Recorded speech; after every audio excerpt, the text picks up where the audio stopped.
Live. And we are the Coalition, loud and proud, outrage porn-free, civilly disobedient media, broadcasting live on the Worldwide Coalition Network, headquartered here at the GoLocal Live Broadcast Center, 90 Way Boston Street, deep in the heart of the city we love, Providence, Rhode Island. Facebook.com/The Coalition Radio, on the mighty Twitter at Coalition_radio, and of course, CoalitionRadio.us. With just a few weeks to go before the election, the Coalition again stands alone in its desire to talk about issues tonight. We've got 3 different General Assembly and senatorial candidates appearing with an hour segment for each to give them the time to talk about issues. We will not, and not necessarily in this order, not discuss who they had a lunchroom fight with in high school. We will not discuss whose school books they knocked over in first grade. We will not discuss who they beat up after a dodgeball game. Nope, we're not going to talk about any of that. In fact, we're not going to engage in any of the nonsense, the crap, or the mental masturbation that has plagued this general election. Newsflash, folks, this state is in the crapper. And there's a lot that needs to be done, and quite frankly, the outrage that I feel is that the general media, the legacy media, the failing media, has invested hundreds of hours of programming, miles of ink, and, well, when it comes to TV, 20 to 30-second spots, because we call Rhode Island television short attention span theater, involved in covering absolute crap and nonsense. My God, these people are given the trust of the public airwaves, and they do nothing with it. For the record, I couldn't give a damn what happened between Nick Mattiello and Joe Trillo 30 years ago. I simply couldn't give a damn. The state is freaking bankrupt, people. Grow the hell up. Now, the normal rules of the coalition, you'll forgive me that little outburst, but the normal rules of the coalition. We focus on candidates and their issues. We refuse to do the following.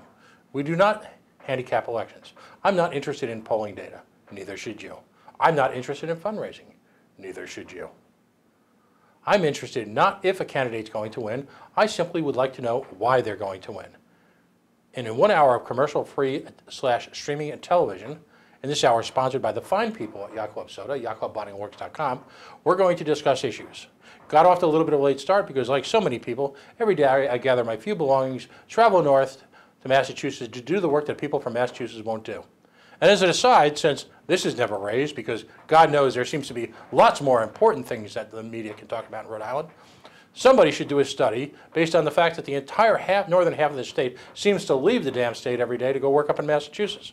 And what would the impact be on Jeter's economy if, in fact, we didn't have one of the strongest economies on the planet 35 miles to our north? What would Rhode Island really look like if it wasn't for all of us leaving to go out somewhere else to make a living? Because remember, in Rhode Island, you either work for the state or you work out of state. But enough. Time is precious. Let's dive right into it. Joining me for the second time in the history of Coalition, he appeared a couple of years ago on Coalition 1.0 when we were broadcast live on WPRO AM 630, 99.7 FM, is someone that I admire a lot. His name is Mike Underwood. He's running for District 21. I always mess up the districts. House District 21 in Warwick. To me, Mike Underwood represents the citizen politician at its best. He owns a business. He has a family in the state. He's got an investment, home, community.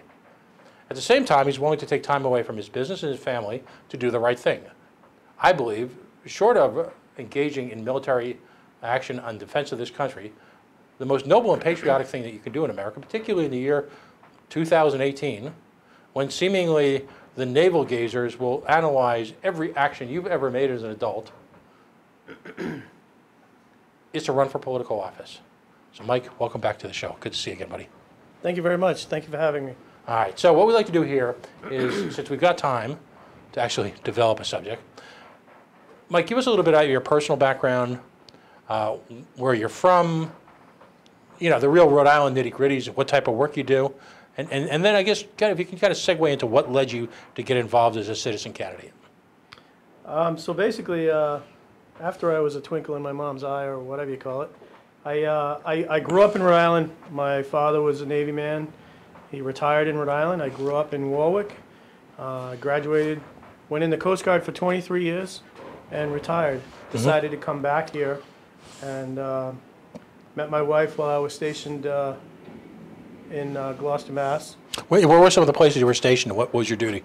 So I actually did what they call the District 1 Mafia. I never really left New England as much as I tried.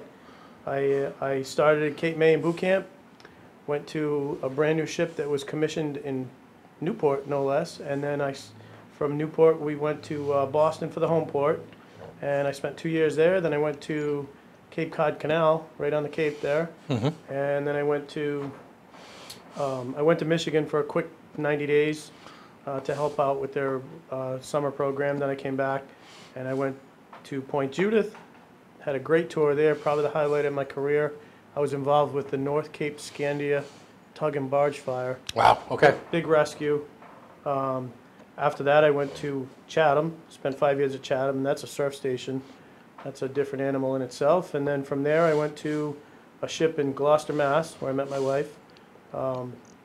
Not in Gloucester, but she's here in Rhode Island. And that was a great job, good stepping stone for my career. I was the operations manager.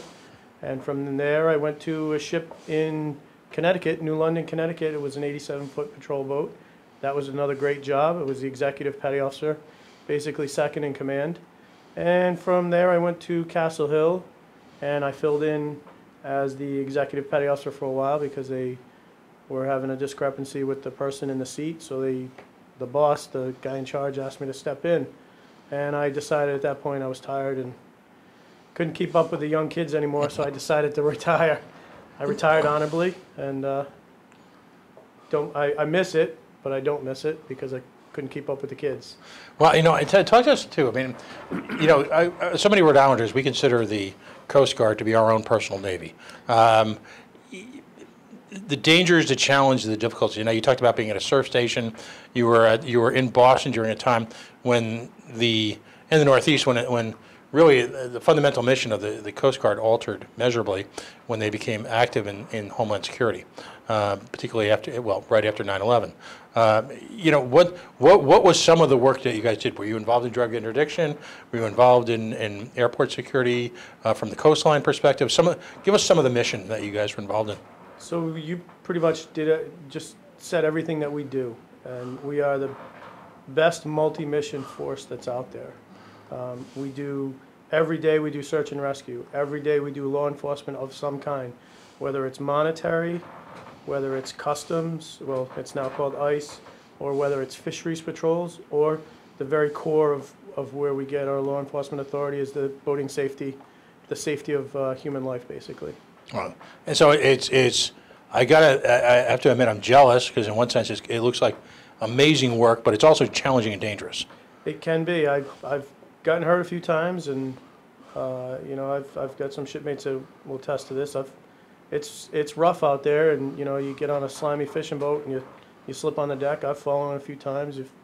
I've seen shipmates get hurt with various other things. It can be very dangerous, and a lot of people don't they don't think it's as crazy as some of the guys that go to Iraq and actually they have bullets being shot at them. It's just as risky in its own way. Right. Because we do our mission every day.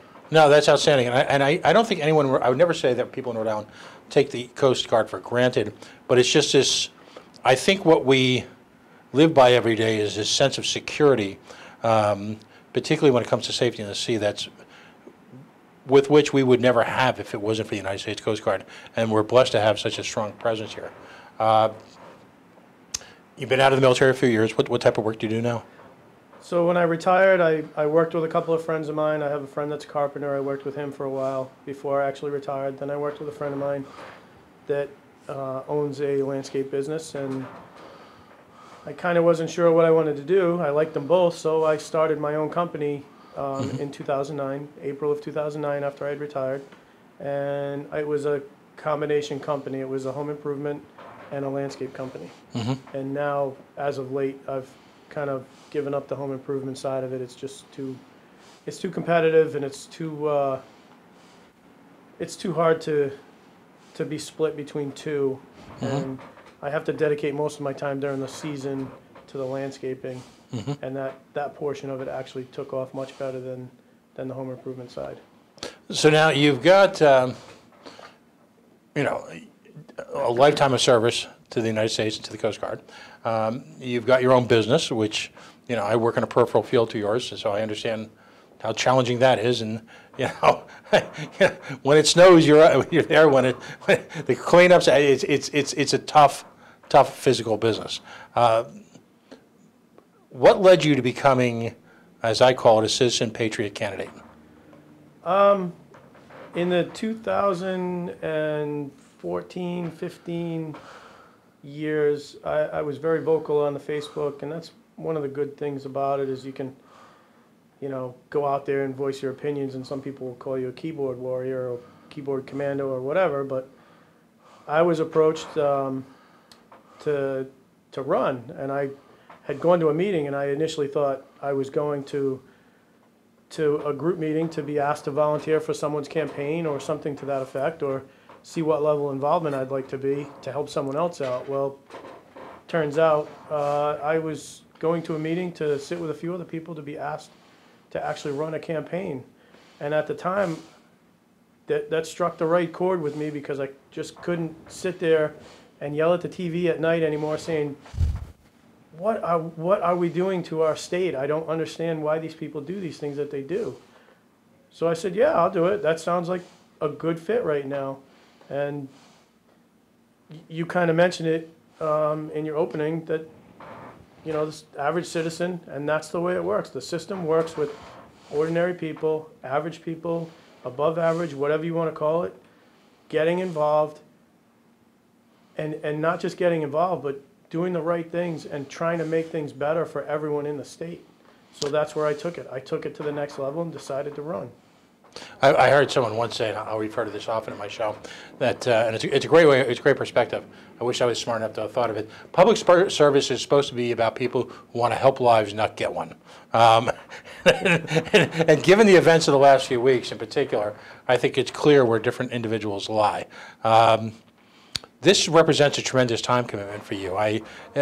Give us a snapshot on what it means to run. Now, you're running for District 21, which is in Warwick. Correct. Or as we say, Warwick, here in Rhode Island. To give us a sense of what that commitment means in terms of time, and tell us also a little bit about District 21, its makeup, its economics, its residential versus. Give us a little tour of District 21. So District 21 actually has the RIGOP headquarters in it. Mm-hmm. It encompasses most of the airport, kind of the Pilgrim Park area, down West Shore Road to Connecticut Point, and then the Hoxie to like the Sandy Lane area, which is the east side of the airport. It's a lot of hardworking families. A lot of families are 2 adult workers in the family to support the household. It's a good, modest income situation. I think a lot of people might be struggling more than they wish they were. I think a lot of people wish they were a little more comfortable. Sadly, last time and this time, it's not quite as bad, but the last time there were over 450 foreclosed houses just in Warwick, which is rather high to me. Walking the district this year, it seems like some of the houses have actually been bought and are occupied now, so that's good that some families are coming back to Warwick. We've had some school issues where we're trying to reorganize the schools and combine them and things like that, which is kind of sad because, some of the schools I went to might be closing. Actually, one of them already did, Aldrich Junior High. Mm-hmm. So that's kind of sad on this nostalgia point, but it kind of needs to happen when you have, diminishing student enrollment. And then the last time I read, this was a couple of years ago now, the IRS reported that 10,000 people a year were leaving Rhode Island. Well, they couldn't afford to stay here, and understandably, that it's hard to make a living here. The state's very anti-business. Right. If you're just joining me, folks, you are listening to The Coalition on the Coalition Network here on the GoLocal Broadcast Center. Joining me in studio, made the trip all the way up from Warwick, is Mike Underwood. He is running in District 21, citizen/patriot/candidate. And that's an accolade, by the way, that I give to all candidates, regardless of political party or independent status. This hour, of course, is brought to you by the following folks at Yacht Club Soda. Rhode Island's boutique soda. before we even knew we needed it. Boutique Sodas, in business for over 100 years in Centerdale, Rhode Island, drawing water from their own natural aquifer, natural flavors, real ginger, real vanilla, and in their latest, their new grapefruit seltzer, which is just simply delicious. And if you're a seltzer person, there's nothing better ice cold after you've spoken for 3 straight hours on a Friday night after working all day than an ice cold Yacht Club seltzer. So yachtclubbottlingworks.com. Folks, it's going to be another great Patriots game this weekend, or you might be choosing to watch the Sox as they move on. You're going to spend a lot of time cooking and preparing meals for family and friends, neighbors. Don't drink the refinery soda. Drink the very best. Yacht Club Bottling Works. So you've decided to run now. By the way, this is a district now. You ran again. You ran 2 years ago. You're running again now. You've got to know intimately, because how many doors have you knocked on? So there's roughly 5,000 doors, plus or minus, within my district. And by doors, it's actual registered voters. There's a lot more doors than that, but that's the vote that we're trying to reach. And last time I basically hit the whole district last time, with the exception of the apartment complexes. They're kind of hard to get into. And one road down Church Ave and the 2 or 3 side streets on that. This time it's been a little slower.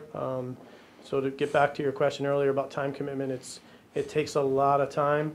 And I'll say this for any candidate: if you have someone you support, by all means, go out there and support that candidate and help them by walking, help them by organizing their fundraisers, help them with paperwork, anything of that sort. Not just me, anybody. If you support someone, because it takes a tremendous amount of time. There's quarterly filings that you have to do with the Board of Elections. There's you have to copy checks for donations. You have to read the notes about your district. You have to read your notes from the people you talk to during the day. So on top of that, I own the business, and when you own a business, you kind of know what goes with that. You're managing payroll. You're managing the work that's coming in. If someone calls out, you're trying to reorganize. You're actually going out doing the work, and you're trying to sell the work. And then I have a 5-year-old daughter at home, and she's in dance, gymnastics, and swim, and all of that goes with that. So it takes a lot of time, and any candidate needs any volunteer that's willing to help them. Yeah, and on that note, I think that's a great point. We make it repeatedly here.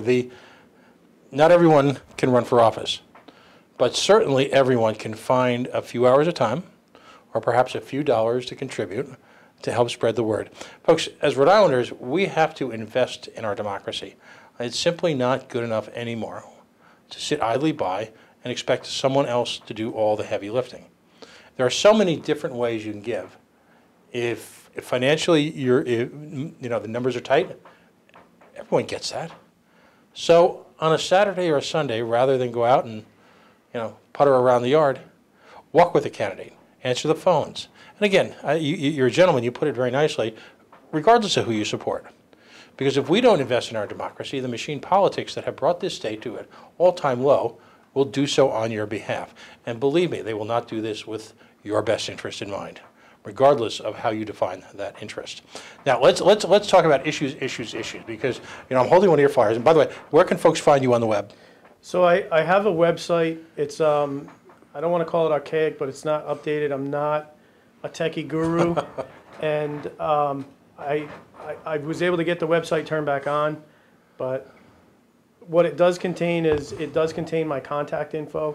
So if you want to try to get a hold of me, you can go to my website, MikeDistrict21.com, or you can go on Facebook and just put Mike Underwood District 21, and the search metrics will all pull me up one way or another and find me. And I don't have the Mike District Facebook thing on this thing because I'm not a. Here it is. Mike Underwood for House District 21-Warwick. Right. So.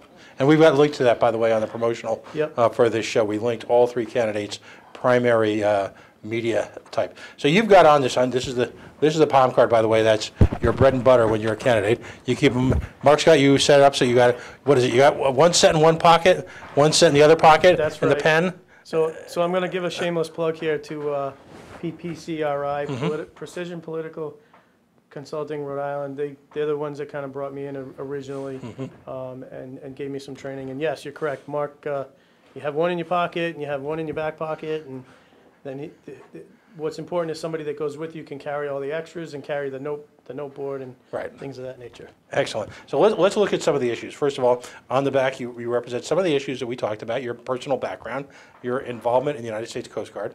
On the front, okay, so let's go down the line. I'm going to do it not necessarily the right order, but supporting the line item veto. Correct. What are your thoughts on the line item veto? I think that we really need to get a line item veto, and that's on there again. That was on there the last time I ran. Unfortunately, given the events over the last General Assembly session, they formed a committee to investigate this, and it went nowhere again. I don't think that the people that are up there now want this, because I don't think they want their power taken away from them. It's going to take their power away. Right. Ken Block, to his credit, did yeoman's work on this. Yes. And I just remember his frustration after he testified, because as Ken Block usually does, he provides a tremendous amount of backup data and substantiation. He doesn't go into this lightly and just on a whim just throw legislation out there. You know, are there things in this budget, or you know, for you personally, the value of being able to promote that, particularly at this point in time, at least with the Republican caucus being relatively small. There are conservative Democrats who will work across the aisle with you to take the scissors to the budget. You know, what are some of the things that you might want to bail on or cut out? It's hard to say, because I've never actually been given a budget, but the line item veto should cut the fat, and it should cut some of the waste, and it should cut some of the fraud. So what it's going to do is it's going to basically give the governor the authority to say, yeah, this doesn't look good, this looks like fat, and strike it out. It's going to then go back to the General Assembly, and they're going to have to justify what that line item is. And it's going to basically hold them accountable, like, I want this in there, and they're going to have to come up or formulate a good reason why they want that budget thing in there.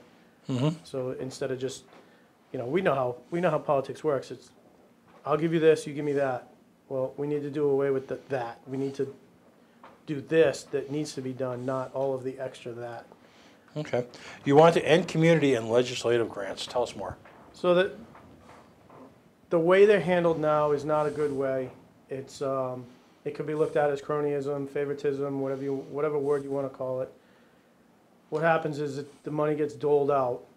And again, it could be used as a political tool. Hey, I'm going to give you a Little League $5,000. Get all your supporters here to support me. And I'm not trying to end things like the soup kitchens and some of the legislative grants that are definitely a good cause. Not by any means. We definitely need some of that, but it should be into the budget so that it's distributed fairly and evenly, and it gets rid of the perception, if you want to call it the perception of imbalanced distribution. Right. I mean, the reality is that money is doled out to people.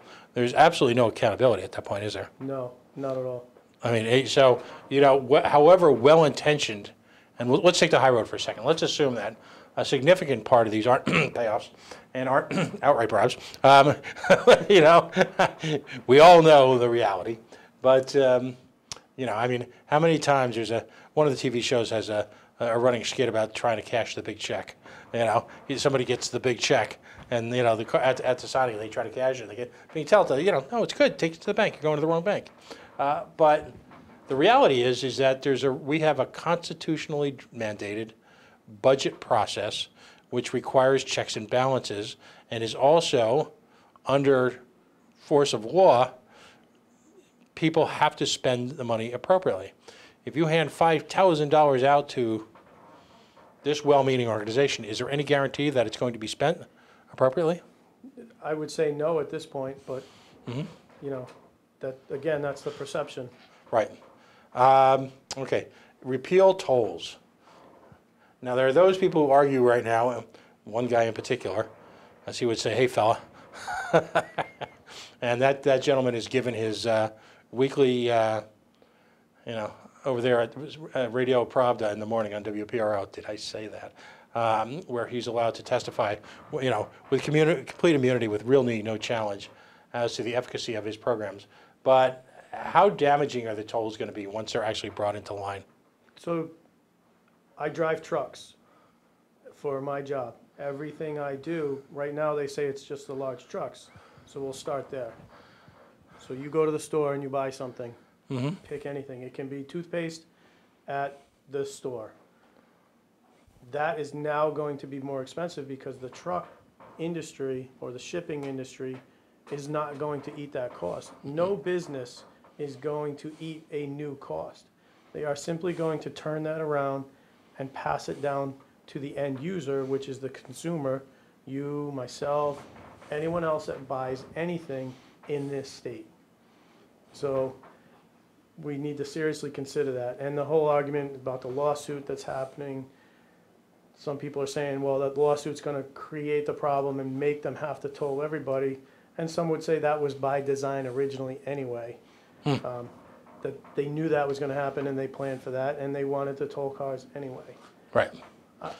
I mean, you mentioned traffic coming down here. If you think traffic is bad now, wait until there's 14 tolls in this state and you're trying to get through. I work in Newport 1 day a week, and people can't figure out the Easy Pass going over the Newport Bridge, and they have the Easy Pass.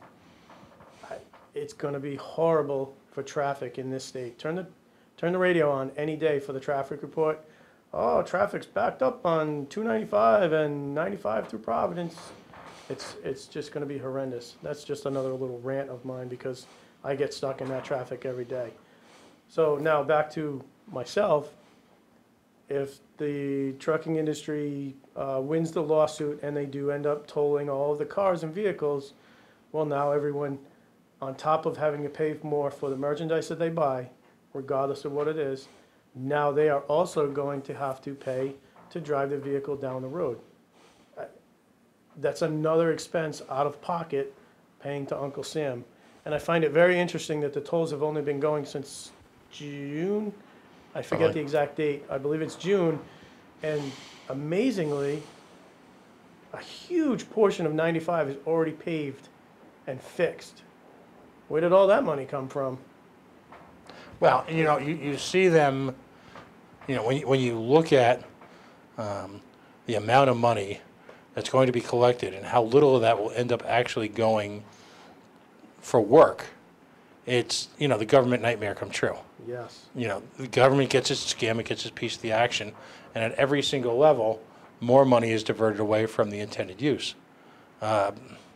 Rather than just find a cost-effective way to A, simultaneously cut wasted expenditures, and B, use that money then to finance on an ongoing basis the construction necessary, and just equally the maintenance necessary.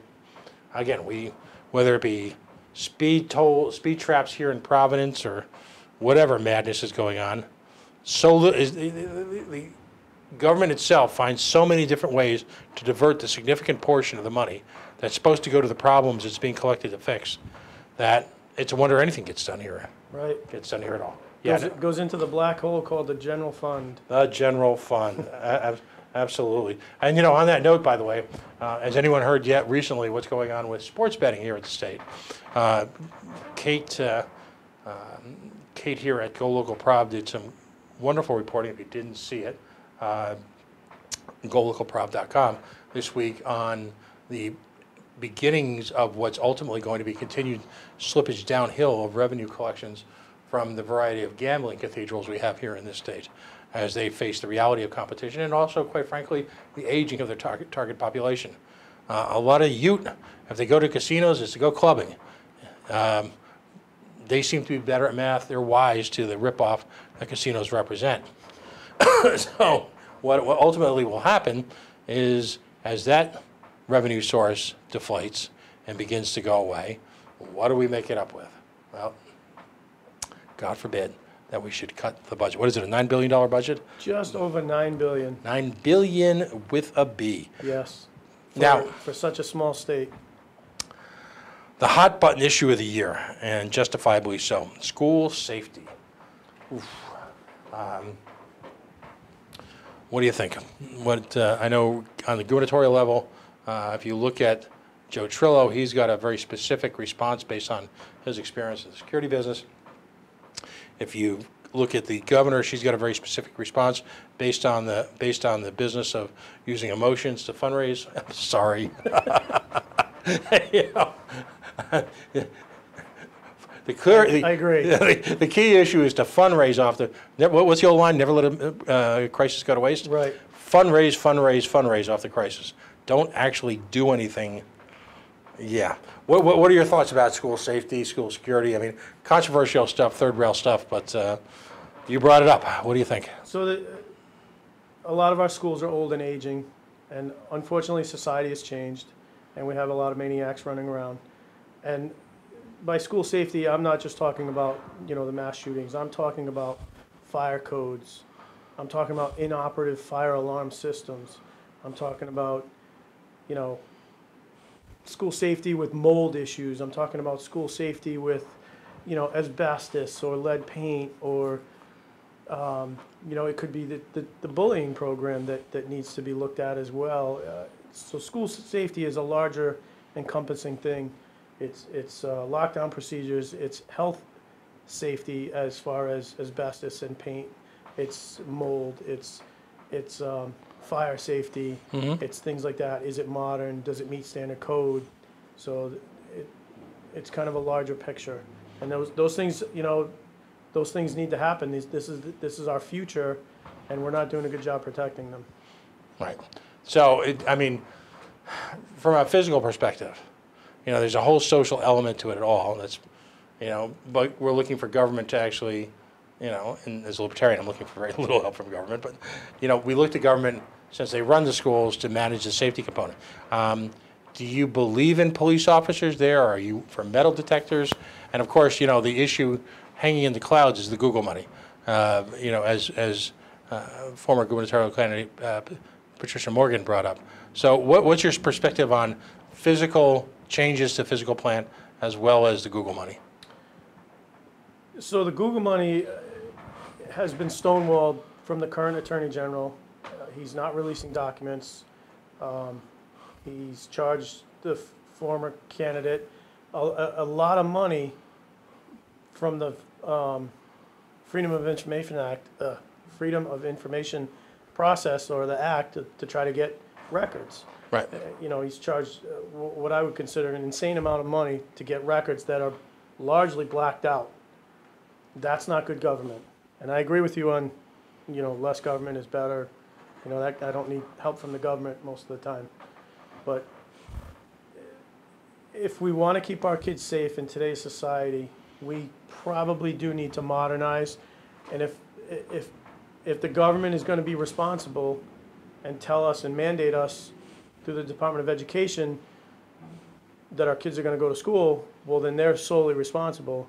If they're not responsibly taking charge and managing the facilities, and that's all aspects of the facility, including security, properly, then we're not doing our jobs. Okay.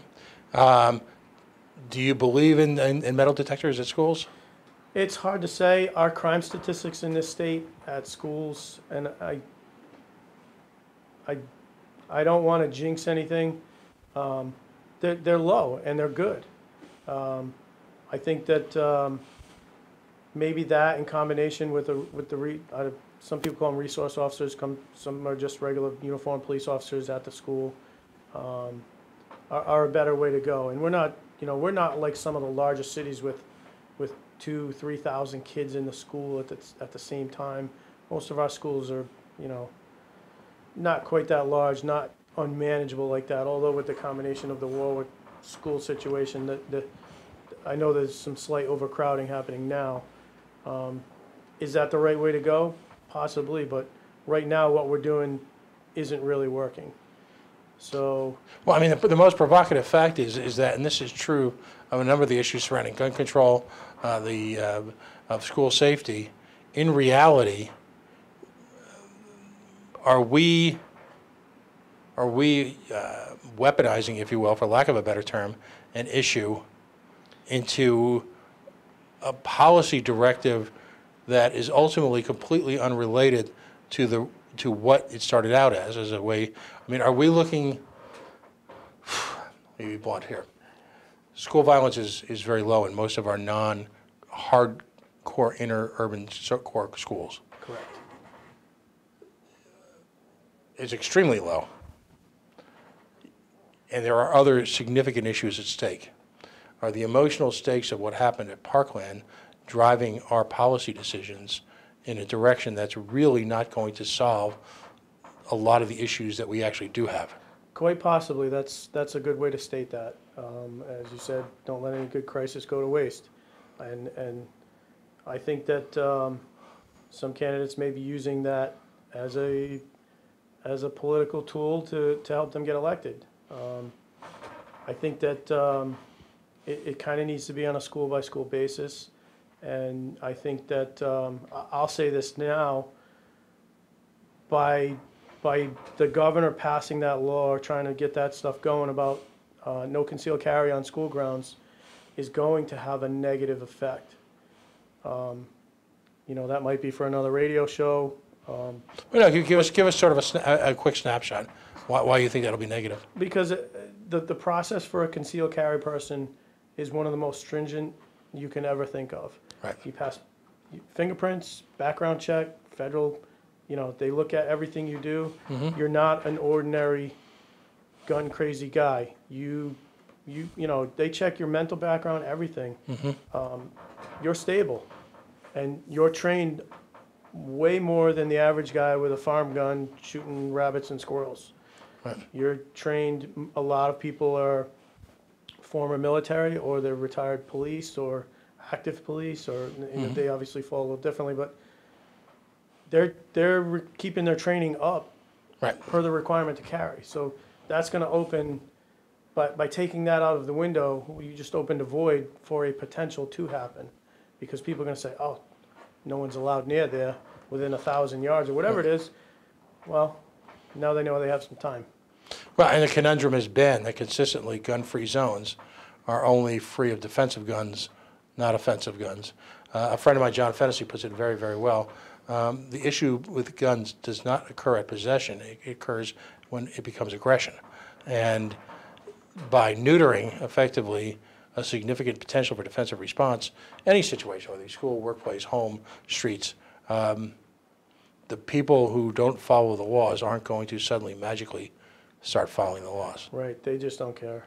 Yeah, no, and so I mean, again, I have never believed that tragedy should foment public policy, ever.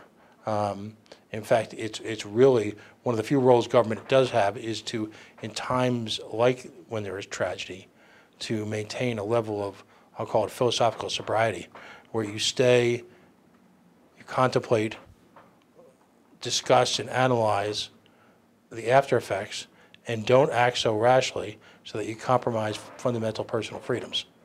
So it's You have to allow time to process, think about it, think about what the situation was. Do we really need to make a change? Or should we just leave it, I don't want to say status quo, but leave it as a situation the way it is? okay. No, fair enough. Another line, and by the way, if you're just joining us, Mike Underwood here. He's running for House District 21, a Republican candidate. Folks, we are the coalition, of course, as always, loud and proud. Tonight's all about issues. Mike is the first of 3 candidates appearing, each for an hour. So we started a little late, so we're going to run a couple minutes on each segment late. But, you know, ultimately, the point tonight is to have real conversation so that you as the voter can actually swim past the nonsense and the muck that is flooding our electoral channels right now and actually understand where a candidate's coming from. In that notion, how can folks reach you? Should they see you here or out and about in work? How can folks reach out to you? Get a lawn sign or maybe just ask you a hard question? So we mentioned my Facebook and my website. It's MikeDistrict21.com, and then on the Facebook, it's Mike Underwood for House District 21-Warwick.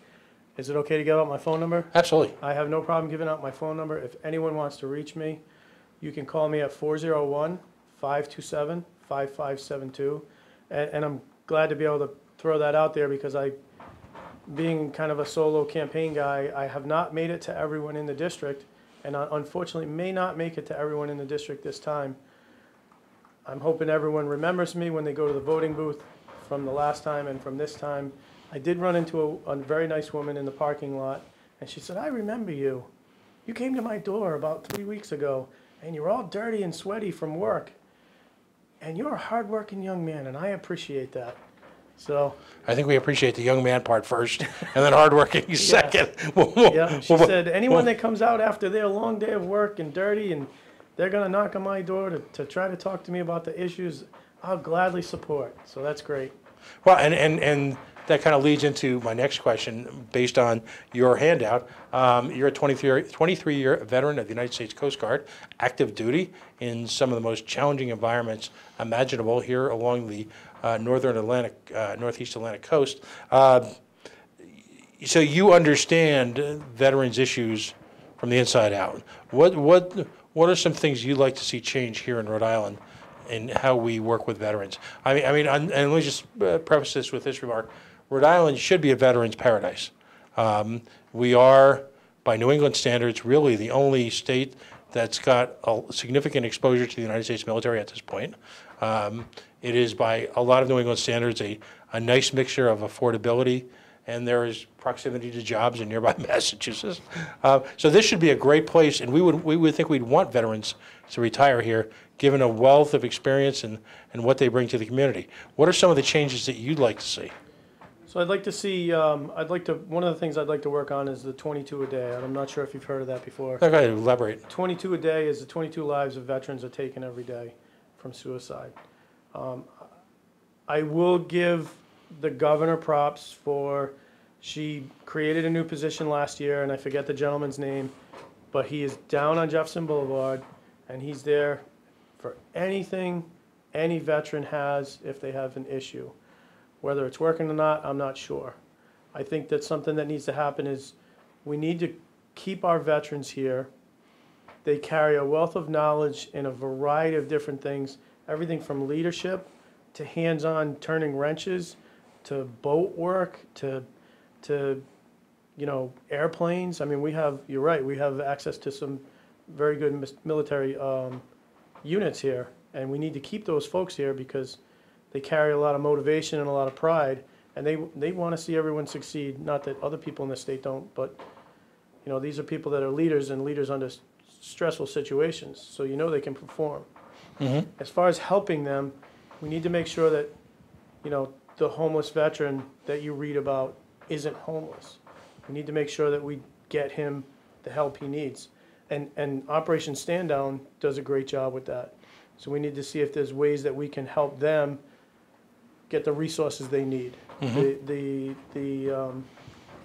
Oh my goodness, it just slipped my mind. Over in Bristol, the Veterans Home. Veterans Home, yes, thank you. We need to see if we can expand on that and provide a bigger facility, because we have a lot of veterans that could probably use that facility. I will say, from what I've read in some of my veterans groups, the Providence Veterans Facility, the hospital, is actually amongst, I'm not going to say it's the best, but it's also not the worst by any means. So if we can improve that, reach out to the federal government side and say, how can we increase our facility here in the Ocean State so that we can keep some of our veterans here who may be leaving because it may be difficult to get into the veterans facility, or it may be difficult, it may be a long time wait, something to that constraint. Well, and that's why it's critical to be able to work on an arm's length basis with, at the federal level, with all the levels of federal government, both House, Senate, and the executive branch, because clearly veterans, it should not be the responsibility of Rhode Island government to solely take on the support of veterans, but we need to have an effective line of communications with the federal government so that we can get whatever it is that veterans deserve, that we make sure that they have access to that. And the notion that the veteran suicide rate continues to be so high on a overseas adventure that I think we all agree at this point, much of which probably should never have taken place, at the bequest of the federal level of government. And when you look at, an Operation Stand Down as a libertarian to me is what an outstanding display of humanity by a group of people who are simply doing it because it's the right thing to do. Um, again, outstanding people. Sadly, that spirit of volunteerism has been, I don't think is missing from the spirit of Rhode Islanders. A lot of it has been beaten down temporarily by a government that seeks to do all, manages to do little, and what little they do does poorly. But at the same time, by taxing so many two-family incomes into oblivion for failed services that you often then have to recreate on your own, has really beaten up the spirit of volunteerism in this state. It's a real tragedy. So you mentioned volunteerism. I'm going to give my own personal story. Mm-hmm. I have several friends that are teachers, and I had a friend ask me, one of her coworkers unfortunately passed away. She asked me if I could volunteer some time and effort for a memorial wall. Now, this isn't really, I don't think, considered part of the school budget or whatever, and the teachers probably pay for it, etc. And I said, yes, absolutely. I will gladly come in and clean up your little garden and help you get this area ready for a memorial service. Mm-hmm. One of the ways that volunteerism is beaten down is the school principal got a phone call and came out to me and said, "What are you doing?" "Well, I'm volunteering on behalf of this memorial service." Okay. He got a phone call from someone sitting across the street in the parking lot that wasn't happy that there was a landscaper on school grounds volunteering. So thankfully the principal had enough guts about him to say, volunteering is still free and accepted in this country. Mm-hmm. Go about your business and go back to work. Great. Well, I went to another school that I was asked to kind of see if I could help out a little bit and clean up the front. They have a nice, beautiful sign, and the flower beds were all grown over with weeds. So I said, yeah, how about if I come in and I take some detention kids, show them a little hard work, keep their noses clean and straight, kind of run it like a little boot camp or something. So came in, and that raised a lot of questions. And I was just merely trying to volunteer. Right. And now I went to college. I didn't graduate because I was active military. It was kind of hard with transfers and everything else to continue. I went for 3 years. So I don't really have a college alma mater or anything like that. I have my high school alma mater. Let me give back to my high school. Great. Yeah, I can do that. So we were doing it, and that raised a lot of eyebrows and a lot of questions. And what are you doing on school grounds? So that was the last time I volunteered. Damn you, Mike Underwood. Yeah. Giving your time. So volunteering That will simply not be allowed. Yeah. It's strictly forbidden. So it was unfortunate, and it left a sour taste in my mouth to the point that I'm not going to do that anymore. If I can quote the immortals, the really philosophical philosophy for the age. Of course, I'm talking about the Stooges. In Rhode Island, you shoot pictures, we shoot you. So that's not the only volunteering I did, since we're talking about it, but I volunteered. I worked with, and I hope I don't say the name wrong because I always get them confused. There's a Wish Come True or a Dream Come True. Right. They're in Warwick. I was approached to help someone, and I said yes, I'd be honored to, donate my crew and my trucks to help build a playground for this young girl, and I did that. And then during the hurricane in Texas, I volunteered. I did a community. What I was initially going to do was, being a boat guy, a Coast Guard guy, I was going to take my inflatable and go down and try to do water rescue. By the time I could get my team organized, the water rescues were over. Right. And I said, you know what, I still want to help. So I did like a Facebook community drive, and I raised a trailer and a truck full of everything from socks and underwear to dog food to 100 cases of water from Mike. You name it, it was in the truck. Tarps, toothpaste, a dentist office donated a case and a half of toothpaste and toothbrushes, and I drove all the way down to Texas, met at they have what they call the Cajun Navy. Right. So I started talking with a few of those folks on the way down, said, hey, I'm coming down. They directed me to, and unfortunately, the federal government had kind of missed the beat.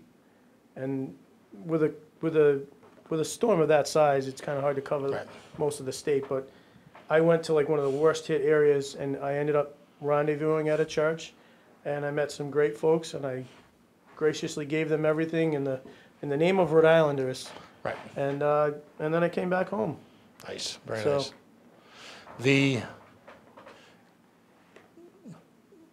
When you're victorious in November, I like that. you will enter a deeply divided General Assembly.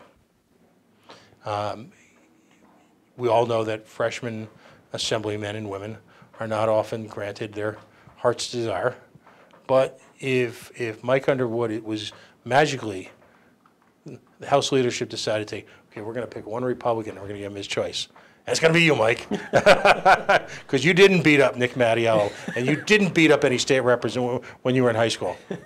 You didn't, did you? No, not that I know of. Are you ready to make that claim that you guarantee that you were not involved in any fisticuffs or behavior of that type with any sitting member of Rhode Island government? Will you make that pledge? Yes. Okay. Wouldn't want to have any of that tomfoolery going on here. So where do you see, what would you like to be involved in terms of committees? Well, obviously, I think everyone wants to, when they're new, they want to get into the finance committee because that's the money. That's where the action is. Yeah, that's the action. That's where the sausage is made. That's right.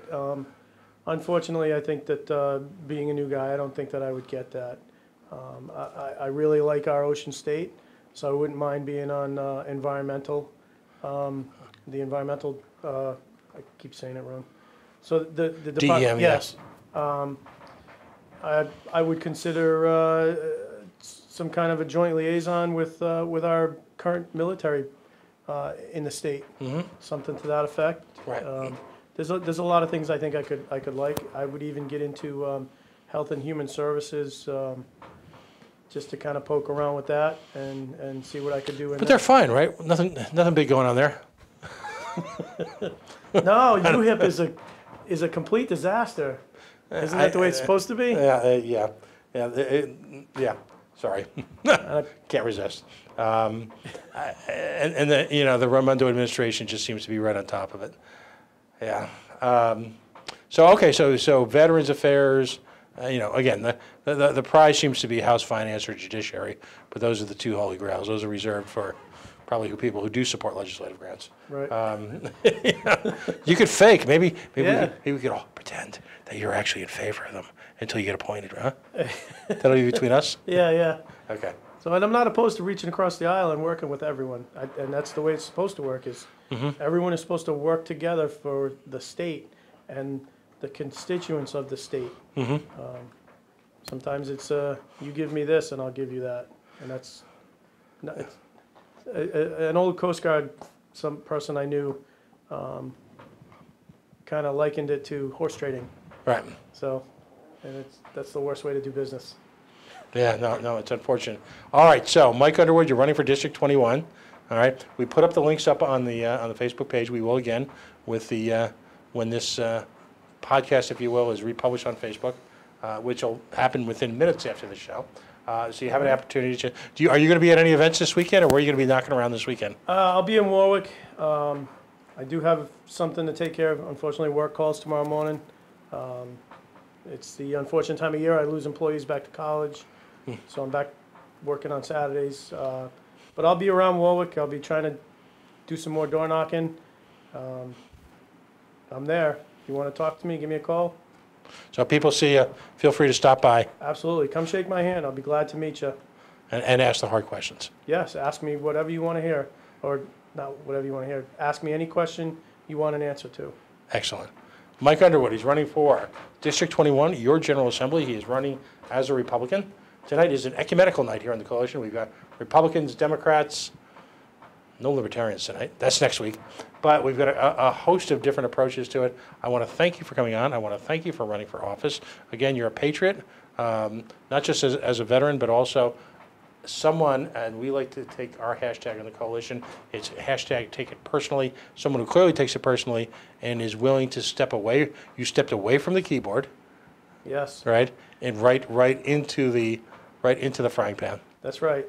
Excellent. Great stuff. Thank you for having me. Thank you. We'll be in touch after the election. We're going to be following it closely. Mike Underwood, District 21.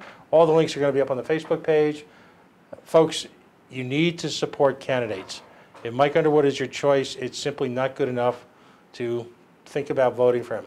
Support him with your neighbors. Show up and volunteer. A little bit of money doesn't hurt either.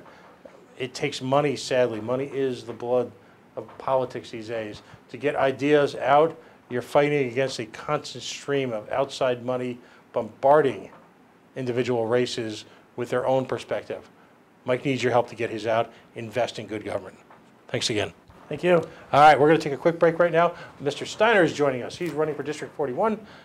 We are the coalition, loud and proud, and tonight I am so proud to say we are completely outrage porn free, civilly disobedient media broadcasting live on the Worldwide Coalition Network, coalitionradio.us, facebook.com/the Coalition Radio, and of course on the mighty Twitter at coalition_radio. This past hour has been brought to you by the fine people at Yacht Club Soda, yachtclubbottlingworks.com. We'll take a break and we'll be right back at you. Stay tuned. Thank you.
And we are the coalition, loud and proud, outrage porn-free, civilly disobedient media, broadcasting live on the Worldwide Coalition Network here at the GoLocal Live Broadcast Center, 90 Way Boston Street in the heart of the city we love. Our night of candidates continues. Joining me live for the very first time on the coalition is one Michael Steiner, and of course, he's running for District 41. Now, just to repeat the caveats that we have in place for this evening. First of all, I am grotesquely offended, and this is me, not the candidate speaking, by the coverage of the current election. By the way, it seems like a lot of people in the legacy media are outraged and then lapse right back into the same coverage of the election. So here we're going to be a little different. We're going to stand true to our ideals. As we say, we are outrage porn free. We are civilly disobedient. What that means is simply an adherence to issues as opposed to the fluff, the nonsense, the stupidity that's constantly thrown up with us, taking away the oxygen in the room necessary to discuss real issues that are facing everyday Rhode Islanders. We will have none of it here. The rules of the coalition are simple. Whether you be Republican, Independent, Libertarian, Moderate, or Democrat, we are not interested in your polling. We are not at all even remotely interested in your fundraising, other than to point out ways that people can easily donate money to your campaign. We are not interested if you're going to win. We simply want to know why you should. And we are willing to dedicate an hour of time to that so that folks get a feel for the candidate, their background, their philosophies, and to talk about things that are important to them. So again, thank you for coming on. I know it's a hectic time of the year. I know that you've got a number of commitments, and you're also running for office. So tell us a little bit about yourself, where you're from, your background, and then also talk us about your service. Sure. Well, I'd just like to start off, thanks for having me on the show, Pat. I appreciate it. So I'm a lifelong Scituate resident, grew up in Scituate. My family moved from North Providence in the 80s. They wanted some more space. So I came up through the Scituate school system. It was great. They have a great arts program and music program, and I really enjoyed my time at Scituate. But I knew that college is really important. Neither of my parents finished college, so I decided to enlist in the Navy in 2005, and I signed up for 6 years. And I started out my service out in Great Lakes, Illinois, Great Mistakes, as we affectionately call it. Spent a pretty grueling summer there, followed by a really cold, blistery winter. And then I moved out to Virginia Beach, and I was in Dam Neck, right there on the beach, real hardship tour out there for 6 months. And then I finished up my school, and I ended up in San Diego on board the USS Nimitz. That's where I spent 5 years. And so when you're a young sailor and you show up to the Nimitz and you're dressed white with your sea bag packed to the top, and you look up at the ship, it's really something to behold. And when you go underway the first time and see flight ops, you really think, you're on Top Gun and you're listening to the Top Gun soundtrack and everything. And then that lasts about 3 days, and then the notion starts to sink in that, wow, I'm going to be stuck on this ship for 5 years. This is great. Buckle up. So I spent 4 years out in San Diego, which was great. I miss it. The toughest job in the world is the Fox 5 weather girl out in San Diego. 80 degrees and sunny. Back to you, Tom. But I enjoyed my time there. I missed the seasons. So when I moved up to Washington State, it was a great opportunity to get back into that. But it's a different setup up there. There's only 2 types of weather in Washington. It's either raining or about to rain. But it's beautiful. It's lush and green. And so in 2011, I decided to get out of the Navy, and I came back home because I really wanted to use my GI Bill to go back to school. They had just passed the new post 9/11 GI Bill in 2009, thanks to Senator Jim Webb and some of his colleagues and some really industrious student veterans who had lobbied for that down in DC. So I figured I'd give CCRI a shot. I got out and I went to CCRI, and I saw a poster for the Student Veterans Organization, and I was really looking to fill the camaraderie void. So I got involved with some great vets, met some great Army guys and Marine Corps guys, and we started doing work in the community. So I was there for about 3 years. And then I ended up transferring to the University of Rhode Island, and where I just finished up with my degree in economics, my bachelor's degree in economics, this summer. And that's the bulk of it. So you may actually, when elected, you may actually be the first person in recent House history who actually has a fundamental understanding of economics. You could make that argument. Yeah, I have a bachelor's of science in applied economics, so I think that'll be a selling point at the doors for sure. Yeah. So so you understand the substitution effect, and you understand how money works, and okay. Yes, sir. So that could be pretty special. Yeah, and one of my great mentors, Len Ladaro, he's always I hear him on the radio all the time, and he talks about having testified up at the State House, and he's told me it's pretty challenging. Right. They don't really have an in-house due diligence economics research office or anything like that, so oftentimes... I've often found it astonishing in a state where you pretty much need a papal dispensation to get a koi pond, that the legislature, and as we affectionately refer to up at Halitosis Hall, all credit to Rudy Cheeks, can perpetrate all sorts of mass economic atrocities without even, something like the multiplier effect. Hello? Yeah. Bueller?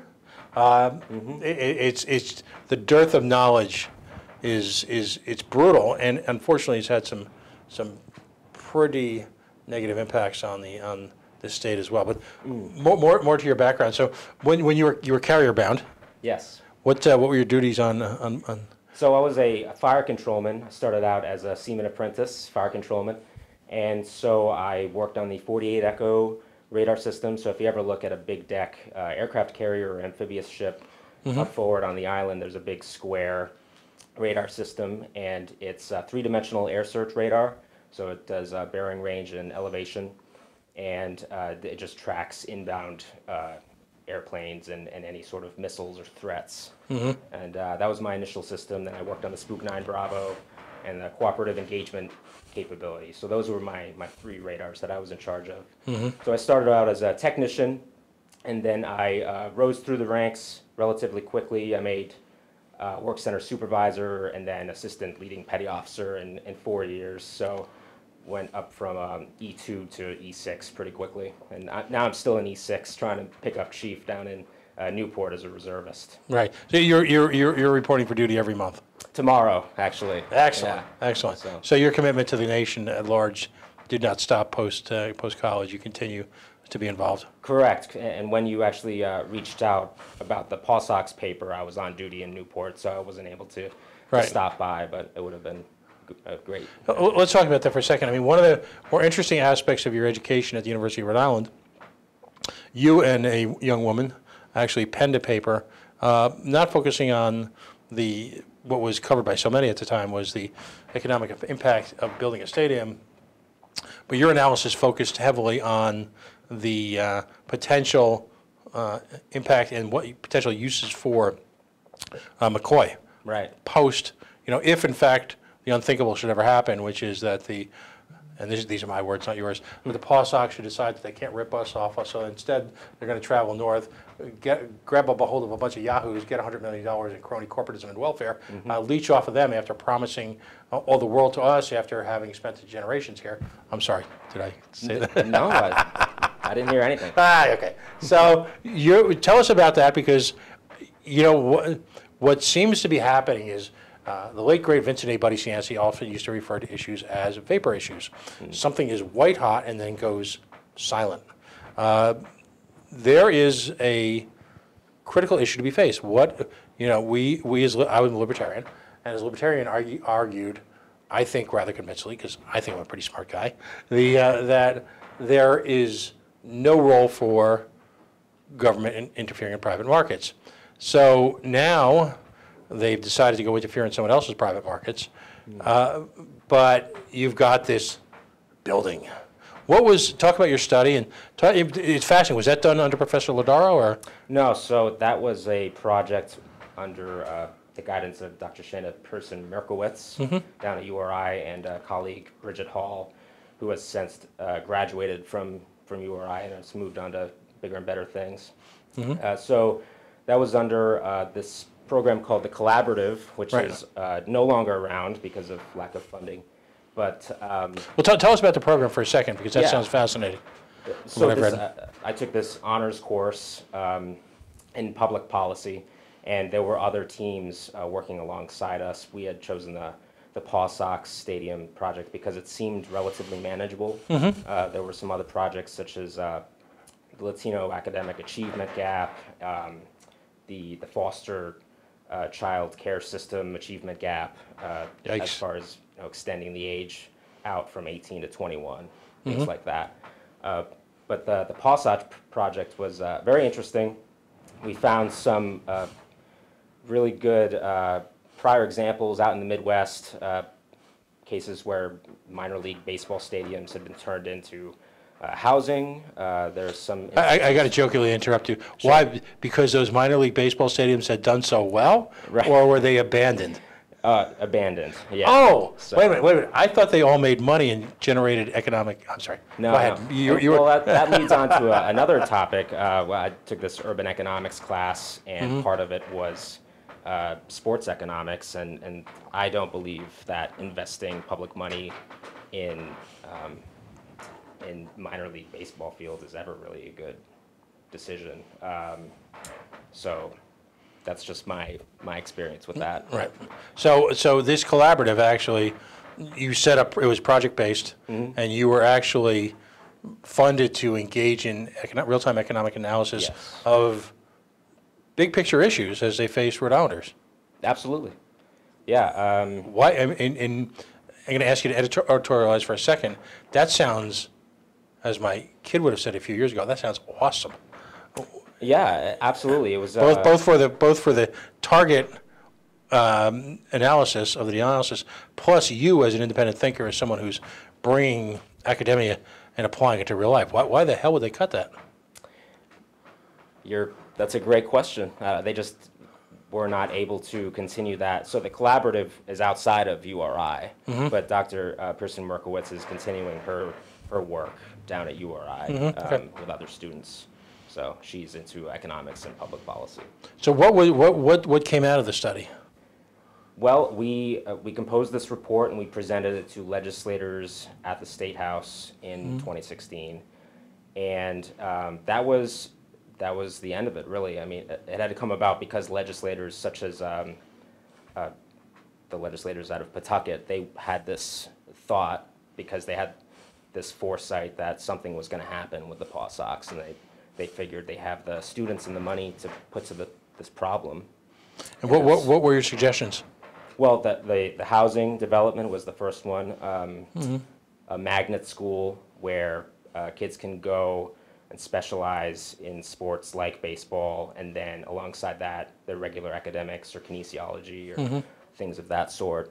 And those were the two biggest suggestions that we had. And a concert venue, but that's not really, baseball stadiums aren't really set up great for concerts because of that. Interesting. No. Situation. So good stuff, folks. If you're just joining us right now, this hour is sponsored by the fine folks at Air Sciences, airsciences.net. Daryl Gould and his hardy crew fighting modal remediation of biohazards across the state of Rhode Island, whether it be home, school, business, life in general. They do offer a number of volunteer and special services to folks who are are suffering from late-stage diseases that might be affecting their autoimmune system. airsciences.net, they do wonderful work all over the North Shore, right down into the Rhode Island, down into Connecticut. Folks, make your home, your house safe from the ills that challenge us today. airsciences.net. Michael Steiner is joining us. He's running for District 41. correct. Okay. First time in studio. Thank you so much for coming in. I know this is a hectic time of the year for you. But, okay, first of all, tell us a little bit about District 41. You know, the geography, what it encompasses, and the kind of an economic snapshot of the district. Sure. So District 41 is a rural district. It's all of Scituate and a little bit of western Cranston. So Scituate, incredibly important to the state. Right. Nearly half of our real estate is the watershed and the reservoir, and we provide drinking water to 60% of the state. So that's really one of the main planks in my platform is protecting the Scituate Reservoir and keeping it as a public resource and away from the hands of those people who want to privatize it for financial reasons, whether it's the underfunded pension liabilities, or just as a source of revenue. It's really for the people. That's what the original intent was a century ago, and that's what it should be. Now, because it's so important to your district, let's focus on this from a couple of levels. First of all, there have been multiple attempts. I believe there's an ongoing legal situation involving the town of Johnston, who are attempt to monetize part or significant incursion into the water table there to support the Invenergy power plant. How do you feel about that? How in general are people in Scituate reacting to Johnston pulling that kind of power play? Well, I'm certainly against it, and I would say that the majority of the people of Scituate would follow suit with that. That it's meant for drinking water. It's not meant for another town to take that water and to monetize it to cool a power plant. And I'm certainly against the power plant in northern Rhode Island. I think we should invest more in green power infrastructure, certainly decentralized power generation, whether it's people putting up wind turbines or putting solar panels on their roofs or in their gardens, or towns investing in that sort of thing, just to create more of a reliance on domestic production of sustainable, responsible power. Right, right, Yeah. right. And certainly not cutting down trees. I don't think we should sacrifice green space for green energy. So something as innovative as taking a large plot of land like a parking lot, making that into a solar farm where people can park underneath the solar panels and it can shade their cars while generating energy. I think that's certainly something to look into. So. What are the, and obviously the Situate Reservoir is literally the elephant in the room for you guys. It's something you walk out of your door every morning and you're going to get some sense of it fairly quickly. What are the other economic issues? It's interesting because the state is so focused on the urban core. Our obsession seems to lie completely with what happens to Providence, Pawtucket, CF, to a certain degree, Warwick and Cranston. Yet you've got these beautiful gems across Rhode Island. It could be Little Compton. As we affectionately refer to it here on the Coalition now, you have Twin Riverton. You've got Situate, Gloucester, Foster. All those towns there. Are property taxes an issue for folks out there? Is it farmland preservation, the way of life? Your town's got to be tremendously challenged by the economics of the year 2018. Absolutely. What are people in Situate concerned about?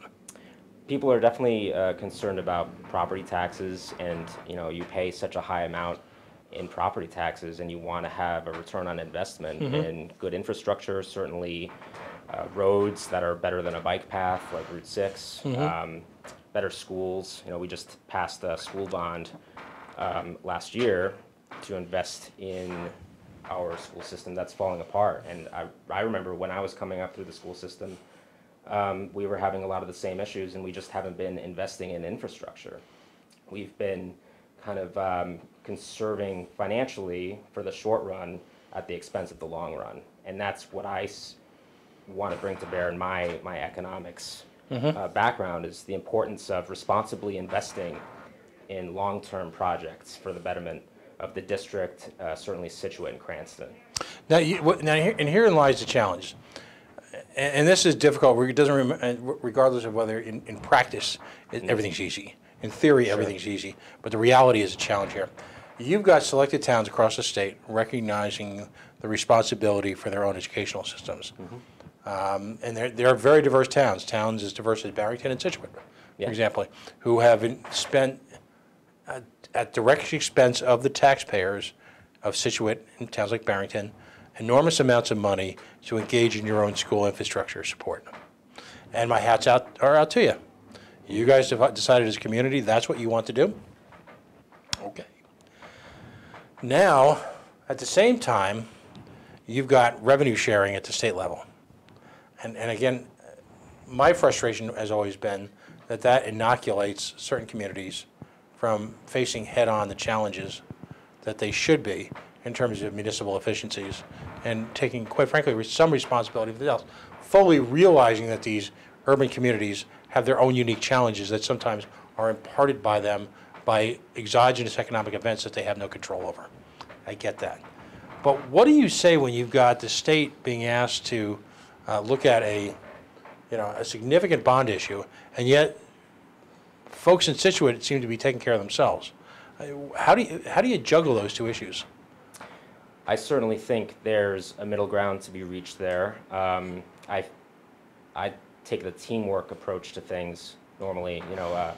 We're only as strong as our weakest link, and I definitely learned that in the Navy. Right. So as a Rhode Islander, speaking as a Rhode Islander, not just as someone from Situate, I believe that when somebody from Situate succeeds, a kid from Situate gets into college, we all succeed. When a kid from Central Falls succeeds and gets into college and gets a good job and becomes a tax-paying citizen, all of Rhode Island succeeds. So I definitely believe that there are conversations to be had about sharing that burden, but while I'm having that conversation, I'm also going to, defend and fight for the residents of District 41, of course. Right. So there's definitely a middle ground there.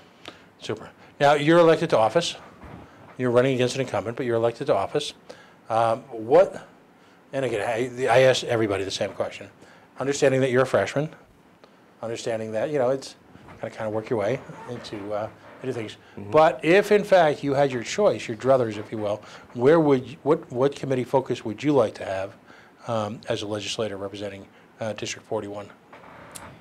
Certainly, as a veteran, the Veterans Affairs Committee is appealing to me, but I'm more than a veteran, of course. So I believe judiciary is really interesting. I've testified in front of judiciary a few times for voting access and voting rights legislation, and so that's definitely something that I would consider. Finance is always a great seat at the table when it comes to coming up with a good budget. I believe that there's a lot of waste to be found in government, and it's about efficient spending, and that's what I want to bring to the table. What are your core issues then? What you again, if you could write the script, and we all know that the reality is that when you're running for office, you portray your ideal situation. Again, understanding that you're walking into an ongoing situation that may or may not be in or out of your control.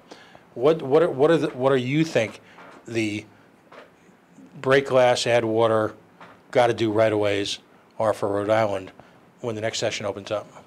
Well, I don't pretend to have all the answers, but what's been on my mind is certainly the decennial census in 2020 and having people stay here in Rhode Island. And so in coming up through college and being alongside young 20-somethings who want to stay here in Rhode Island because they have friends and family here, but they have to seek for opportunities elsewhere in Boston or New York City or DC. Right. I would like to see people who want to stay here in Rhode Island be afforded the opportunities to choose Rhode Island. And whether it's coming up with solutions and working with the business environment, not corporate welfare, of course, but really small businesses and bringing in opportunities for Rhode Islanders to live and work and have life-sustaining wages here in Rhode Island. That would be my focus. It's interesting because you mentioned the corporate welfare. There are some, your host included, who would argue that the Commerce Corporation at this point seems to be hopelessly out of control. And again, my words, not yours. Writing checks just this past week, I believe $1 million grant was approved under the Wave Runner, Super Ski-Doo, whatever analogy Gina is using this week, for an existing Pawtucket corporation. I call it the Pawtucket Paw Sox Participation and Trophy Awards. Again, as an economist, I'm wondering what your thoughts are about these economic development corporations handing out money. As an amateur, I see you're picking winners and losers. You're asking certain Rhode Island businesses, particularly in the entertainment field, and this was one of my objections with the Paw Sox, to effectively, through their taxes, subsidize their competition's ability to compete for the same entertainment dollar. Sure. I have huge problems with the very existence of the Commerce Corporation, and whatever little pulpit I have, I scream for just an equal playing field for all, so that regardless of race, regardless of ethnic heritage, regardless of sexuality, regardless of origin, that you have an opportunity to compete in the Rhode Island dream. And there can be a dream here. This is an amazing place to live with amazing people. If somehow we could just get rid of some of the people who either have appointed themselves or are elected as our alleged leaders. What would you do with the Commerce Corporation? That's a lot to think about, but I have somebody who I consider a friend and mentor in Carl Waddenston. And so I met him through Leadership Rhode Island. Excellent. And I met with him recently talking about lean government. And we had some of that on the Nimitz doing continuing process improvement, Lean Six Sigma, all of that. So I would really like to see that brought to the forefront when it comes to government just laying everything out on the table and seeing where our money is really going. So would you support these kind of grants to private companies? I mean, it seemingly conflicts with both libertarian, small business Republican, and progressive principles. Do you see that as a conflict? Absolutely, yeah, and I definitely I have some progressive principles and libertarian principles, and I don't believe that we should be picking winners or losers, certainly. I mean, there may be sometimes a good idea where it's warranted, but I would much rather see, instead of one company or two companies getting $15 million apiece, doling out hundreds of thousands of dollars in checks to small businesses who have shown, who have proven track records or something like that. Or perhaps business just investment. Or perhaps just reducing the barriers to entry for all businesses? Or that, yeah. Streamlining processes so it's not as difficult to enter the market. Okay, fair enough. What are some of the other hot button issues that you want to tackle? I mean, whatever it is, it's all good. Certainly, schools, infrastructure, and opportunities for college people, college kids, and the trades. But also, service is a big deal for me. So after I got out of the Navy, I served in AmeriCorps, which is a great opportunity for people of all ages, whether you're a young professional or a mid-career professional or a retiree, to give back to the community, to get a stipend and work for a nonprofit. So any opportunities we can get to support things like Serve Rhode Island, where people can give back to the community, certainly that would be, that's a soft spot for me. Yeah. Okay. No, that's interesting. The AmeriCorps really, I think, program really gives you a real feel for what's happening on the streets of, particularly the urban core. School security. That's another one of those. There's a couple of words that every year, and a couple. I think it's Merriam-Webster has a competition to what words need to be removed from the language. I think transparency was one of them for last year. Cryptocurrency, or I should say, not cryptocurrency. Cryptocurrency, yeah. Cryptocurrency is being thrown out by people. Blockchain. Blockchain, right? Yeah. Blockchain. Tremendous energy driver right there, blockchain. Right, blockchain. I don't pretend to know. Everything's going to be blockchain. Yes, sure. Yeah. Okay. If you it's one of those words where people throw it out, and I'm convinced everyone sits there and nods very sagely and says to themselves, "Please don't ask me about it. Please don't ask me about it. Please don't ask me about it." Yeah, certainly don't ask me about it. There you go. But Yeah. school security, of course, is on everyone's mind right now. Prior guests and I kind of agreed that and my wife's a teacher. Sure, it's great. Why no one, particularly our children, our wee little varmints, should ever be in harm's way, ever. There seems to be an emotionalism that's attached to the issue that people are reacting to, as opposed to stepping back and saying, okay, let's deal with this right away. I mean, right away. Right. All the urgency in the world. But at the same time, let's not wallow in the emotional aspects of it, as our current governor has now, in my opinion, not yours, but has for a few months, as opposed to actually engaging in behavior that will simply make the situation better. If you had that magic wand, what are some of the things that you would do for our schools here in Rhode Island?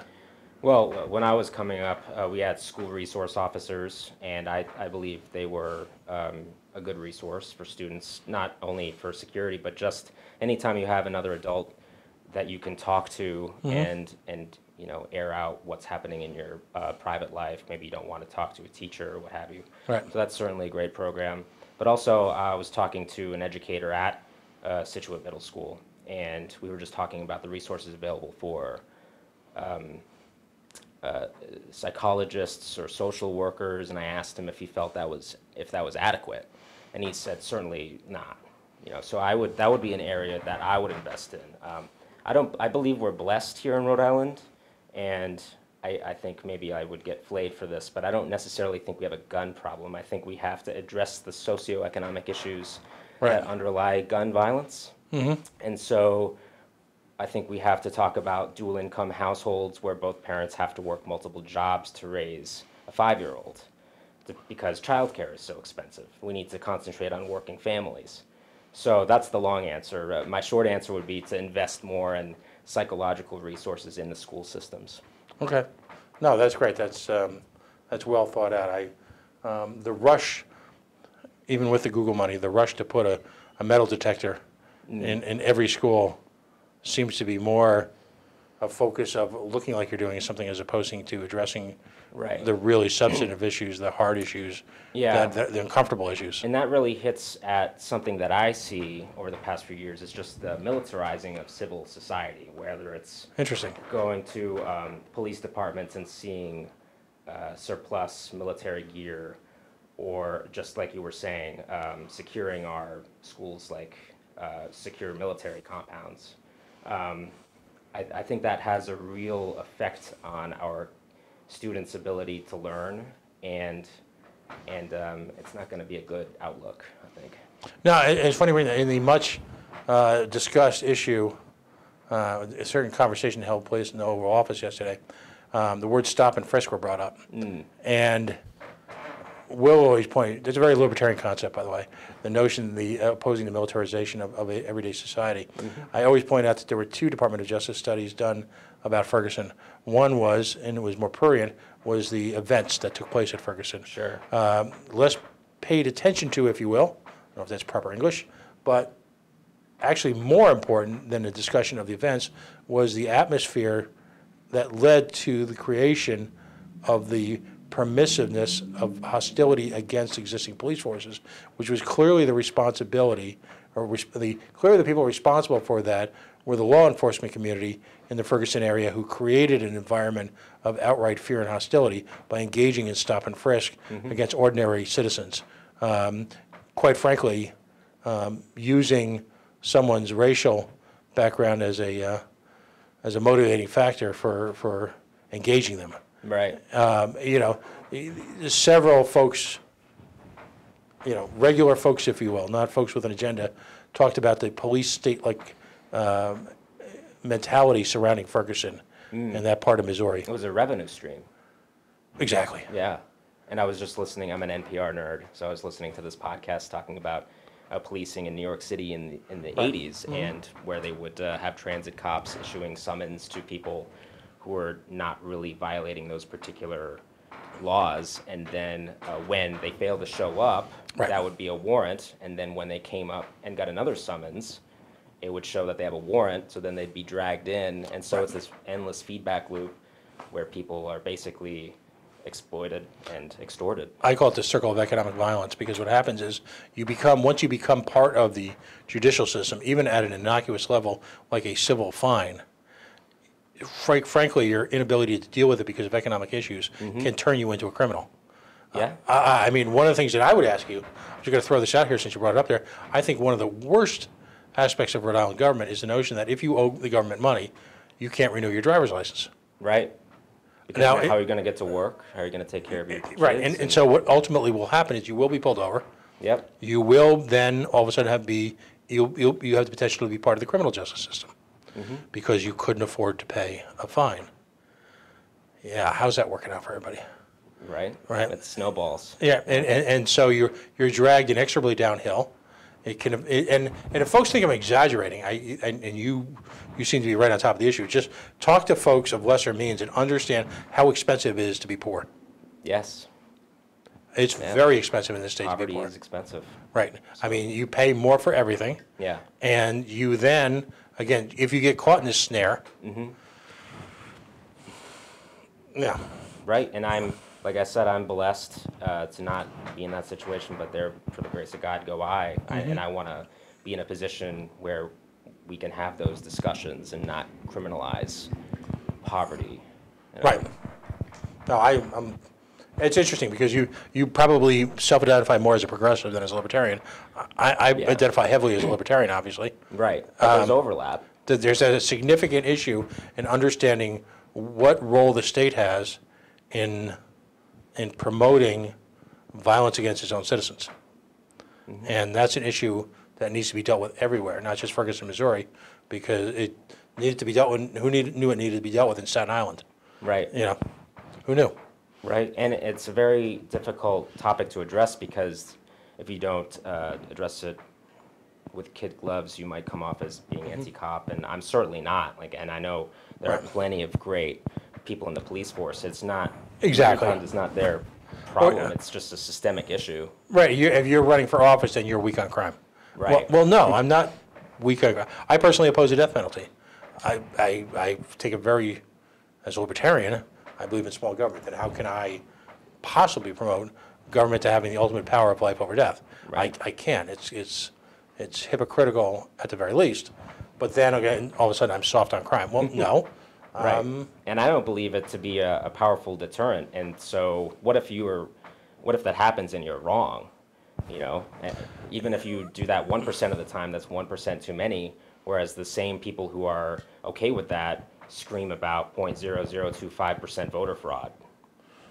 So I just, that's where I'm coming from. Well, no, and I agree with you completely. I mean, you know, and let's be blunt, we live in a state where the ability to simply build a bridge is in daily question. We're going to impart upon a bloated, overpaid judiciary, and what I mean by that is not to find people who serve at the highest levels, but these fake magistrate positions. We're going to impart upon these same people who are incapable of really anything the power over life and death. Right. Yeah, not so much.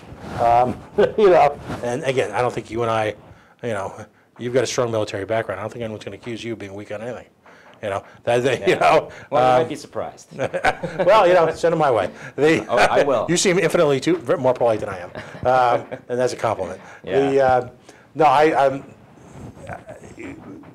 we need, you know, and you know, I'm going really off the rails here, but you're a good sport, and you know, you're handling the challenges gracefully. Yeah. Well, I'm a big fond believer in you know, being in politics is a big exercise in vulnerability. So if you weren't willing to have a thick skin and throw yourself and be the man in the arena, as Teddy Roosevelt would say, then you might not have any business being in politics. Well, and to that end, that's my frustration with the lack of debates in the primary process, because Absolutely. you know, I mean, I'm ready to argue with anybody over my libertarian philosophy. Anybody, anywhere, anytime.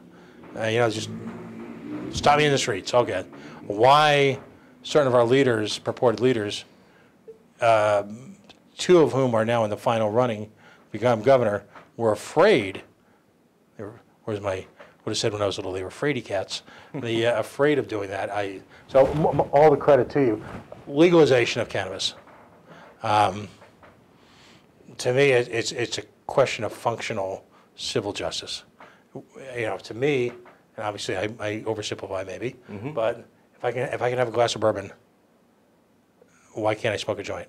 Yeah, I agree with that. I mean, me personally, I wouldn't be able to because I'm still in the Navy Reserve and I get urinalyzed, and I'll probably have to show up for urinalysis tomorrow because of this. What you just said. Yeah, exactly. So, Skipper, I promise I didn't do anything, Skipper. But yeah, I think it should be legalized, and I think it should be 21 years old, and it should be studied. The effects of it should definitely be studied more rigorously, and that's where I stand on it. Right, and quite frankly, if it was legal, then entrepreneurs would be incentivized to really understand the full medicinal potential of anything from CBD or any one of these claims that are being made, which I actually take great stock in, but I also would love to see it fully analyzed. We can't do that in this current climate, and that seems ludicrous at best. So elected as a rep, as long as the laws weren't crazy, you'd vote in support of legalization. I would. Excellent. You got me right there. You had me at legalization. Yeah, I mean, open to debate and discussion, obviously, but generally, yes, I would definitely support that. Okay. All right, fair enough. The other issues that concern you, what eats at you every day? I mean, if you're motivated in a time like this, when you've got all sorts of work responsibilities, extra level work responsibilities, and now you're willing to embrace the body politic, what was that hallelujah moment that where like in the cartoons the light bulb goes off, where you said you decided you needed to run? Are you trying to get me to say 2016, or because that's what it is for me? And I generally just think the toxicity, the toxic climate of politics right now, and the fear mongering, that's not exactly what I want to see in my representation at any level.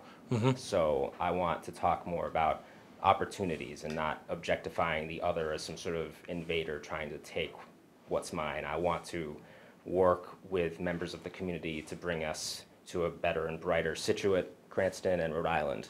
Right. Certainly. Then issues now, and I'll go first here, then you can beat me up or not. I'm not terribly concerned. I don't go into this collective nervous breakdown when people from another country come stay with us. I'm Irish and Polish and Austrian, and so I believe if you're here and you work hard, you should be able to excel in this country.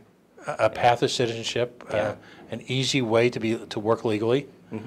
Then you can pay taxes and pay insurance like everybody else. Absolutely. But there's no political will at the national level to do that, so we're left struggling at the local and state level.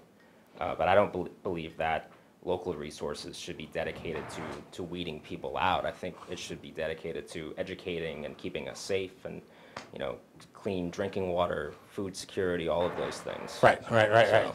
So I'm not, I don't believe that and I hate the W word, welfare, the transfer payment system in this nation should be used to attract people. I think we need to find a way to create. See, I guess what I've never understood is it's the old, can you walk and chew gum at the same time?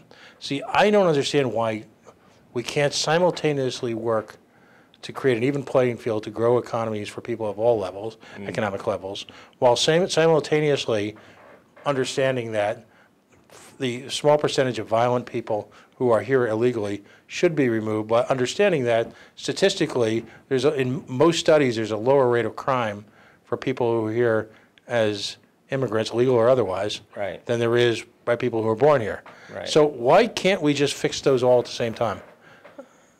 Well, that's a large problem set, but I believe that it's just the easy route to make a blanket statement and blame immigrants. And certainly what we're seeing right now in the military, I think that, I don't know what your beliefs are, but if you're looking to come to America and a fast track should be serving in the military, Right. But folks under that program are now being processed for discharge because people in D.C. and the administration have some sort of vendetta against immigrants. I don't think that's right. I mean, you signed up to serve in our country's armed forces. You should. And you're actually going through Yeah. and performing as you promised. Absolutely. These You're people meeting are your end of the bargain. right, exactly. Yeah. And at a time when the economy is actually making it a challenge for the military to recruit Yeah. talented people. Absolutely. And we're talking about, there was, I believe he's a gentleman from China getting his PhD in the Army Reserve, and he was getting processed for separation. And so it's just, there's a lot of anger and fear about outsiders taking opportunities, but I believe this is the land of opportunity. There's opportunity for everyone who wants to work hard to make it. But a lot of those people do as I do and promote the quote-unquote free market. So the free market means not just tariffs or not tariffs, and that's a whole other conversation at the federal level, but the free market to me means the equal exchange of ideas, people, and commerce. So the notion, and I realize this is an oversimplification, the notion that by birth you happen to be born, we've got this floating rock traveling through space at high speed, and you were born on the side of the rock that kind of sucks, that you somehow then have to lead a life of quiet desperation, whereas I was born on the side of the rock that's kind of cool. Yeah. To me, it's that simple. Right. And I don't believe the vast majority of immigrants are coming here to commit crimes or anything like that. They're here, they're fleeing war and conflict and hunger, and they're looking to come and make a better life for themselves and their kids. Well, and let's be blunt, our quote-unquote war on drugs is creating some of the circumstances that these people are fleeing from. Right. We've offshored our drug manufacturing capacity to parts of Central and Latin America, and we're shocked, a la Chicago 1921 or whatever, that violence and narco-terrorism is occurring in those parts of the world, and people would want to get out of there. Right, and some companies and contractors are making money off of it, and people who make decisions own stocks in those companies, and it's circular. So that's just my personal belief. No, sometimes I firmly believe there's an old Pogo was the name of the cartoon, and one of the great lines that came out of the cartoon was, "I have seen the enemy and he is us." Right. Self-inflicted gunshot wounds is another way the way to phrase this. But, ultimately, even though we're talking about national issues in a perspective, we have the ability to make changes locally Yes. that can ameliorate the difficulties that we all face, don't we? Right, and I know a lot of these are national issues, but when you go to the door and somebody starts talking about concerns that they have, you can't just say, well, that's a national problem. I don't really have any thoughts on that. So that's kind of the thoughts that have been going through my head on that issue. But certainly there are actions that we can take on the state and local level, and a lot of it's just investing in education and public safety and Getting out of the way. yeah, letting the markets do their job. So What, no, and I'm curious now because your district right now is currently a Republican district, per se. yes. What, and I've seen, you see the kind of mosaic politically that Rhode Island is.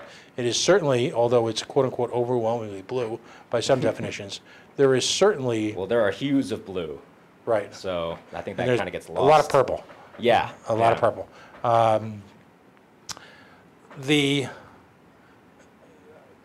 The issue that is most challenging in those districts, of course, is the Second Amendment. Absolutely. Now, the Rhode Island Constitution, is very clear. Thou shalt not infringe upon, the shall not infringe. Sure. The state infringes a lot, and for whatever reason, it just. Yeah. What do we need to do about gun laws in the state?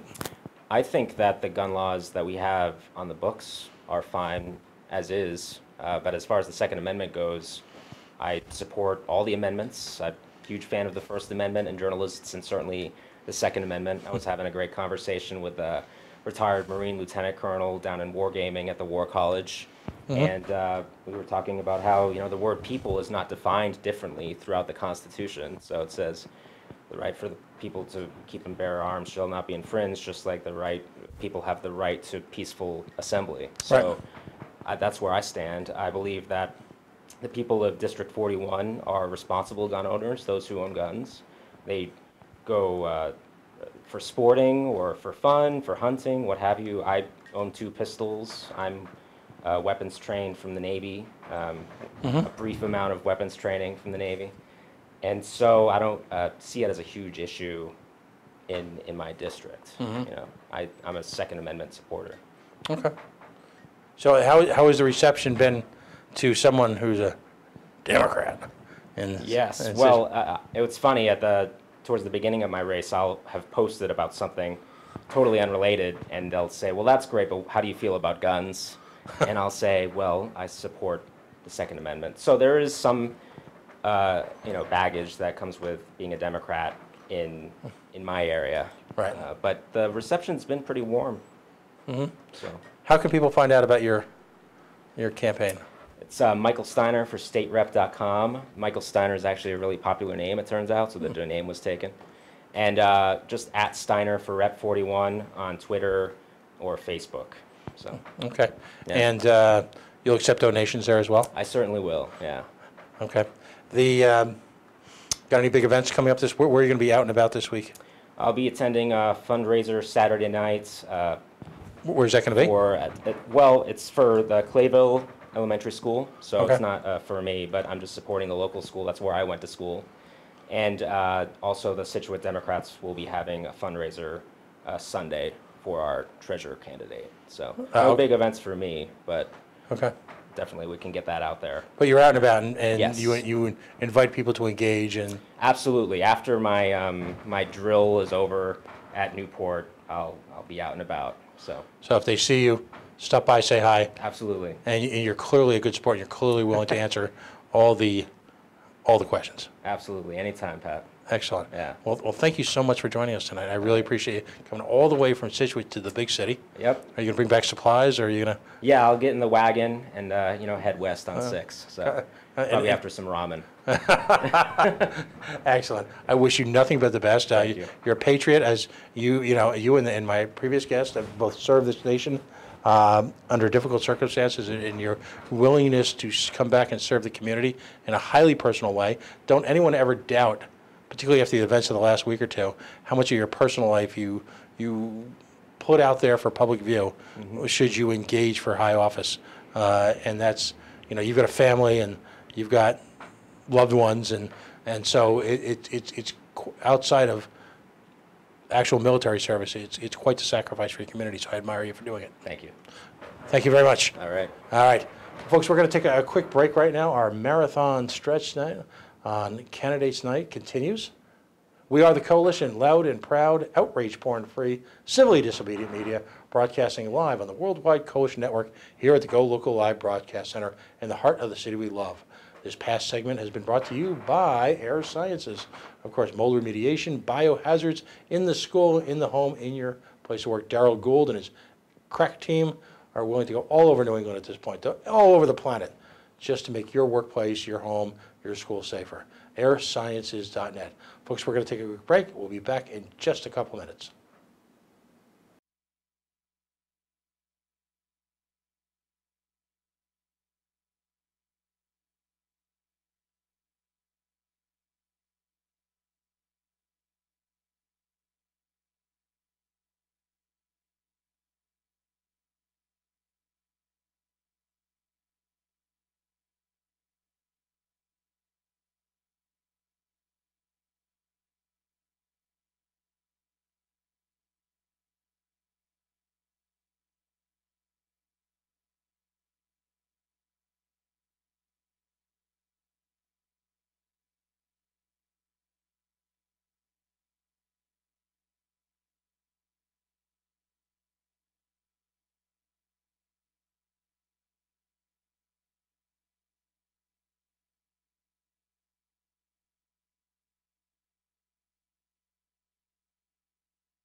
And we are the Coalition, loud and proud, outrage porn-free, civilly disobedient media, broadcasting live on the Worldwide Coalition Network here at the Go Local Live Broadcast Center.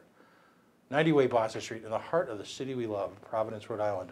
Facebook.com/The Coalition Radio. On the mighty Twitter at Coalition_radio. And of course the mothership at coalitionradio.us. Just want to promote a special event that's coming up in just a couple of weeks. Jeffrey Tucker, Scott Horton. Jeffrey Tucker, the international cryptocurrency expert, economist, man about town, all things anarchist, is going to be the special keynote speaker at a dinner promoted by the Libertarian Party of Rhode Island. That is going to be December 27th. Tickets are on sale now at lpri.us/forum. Scott Horton, the anti-war activist, libertarian, man of peace, veteran, will be speaking as well as a number of local speakers It's a Liberty Forum that's going to start at 1 o'clock, go until the wee hours of the morning, who knows. But dinner at the Warwick Crown Plaza. Again, tickets available at lpri.us/forum. If anyone has any questions, feel free to reach out to the coalition. All right, so our marathon continues, but this is great stuff because unlike it seems like the Rhode Island legacy media that seems to be having a collective nervous breakdown, analyzing schoolyard bully events from seemingly 40 years ago, focusing on who knocked over whose clay project in 3rd grade, analyzing who is called who a duty pants. We're trying to elevate the conversation here.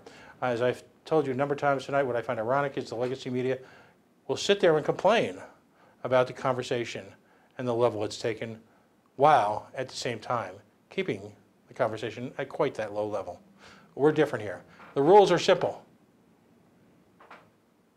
If we like you, we have on the air. If we don't, we make fun of you. If we ask politicians questions they won't answer, we simply make the answers up. Nah, I didn't mean that. Yeah, I did. But simply put, we don't believe in handicapping elections. I don't care about a candidate's fundraising. I couldn't care less about a candidate's polling. I don't care any about the politics of he said, she said, you're running against me, who belongs to whose vote, who owns whose vote. That's nonsense. This state is at a critical juncture at its point in history. There are fundamental structural problems that could bring our state to its knees. Deficits, crazy out of control anti-civil libertarian laws, tax structure run amok, madness, economic development issues, troubling, I believe, the greatest state in the country. Wonderful people, a beautiful place to live, and amazingly, somehow somewhat successful despite the efforts of the people, self-appointed or otherwise, who choose to believe that they run it. That's why it will all be about issues, issues, issues tonight. Joining me tonight is Jennifer Moffett. She is running for your Rhode Island State Senate, District 31. Hello, in Warwick. In Warwick, okay.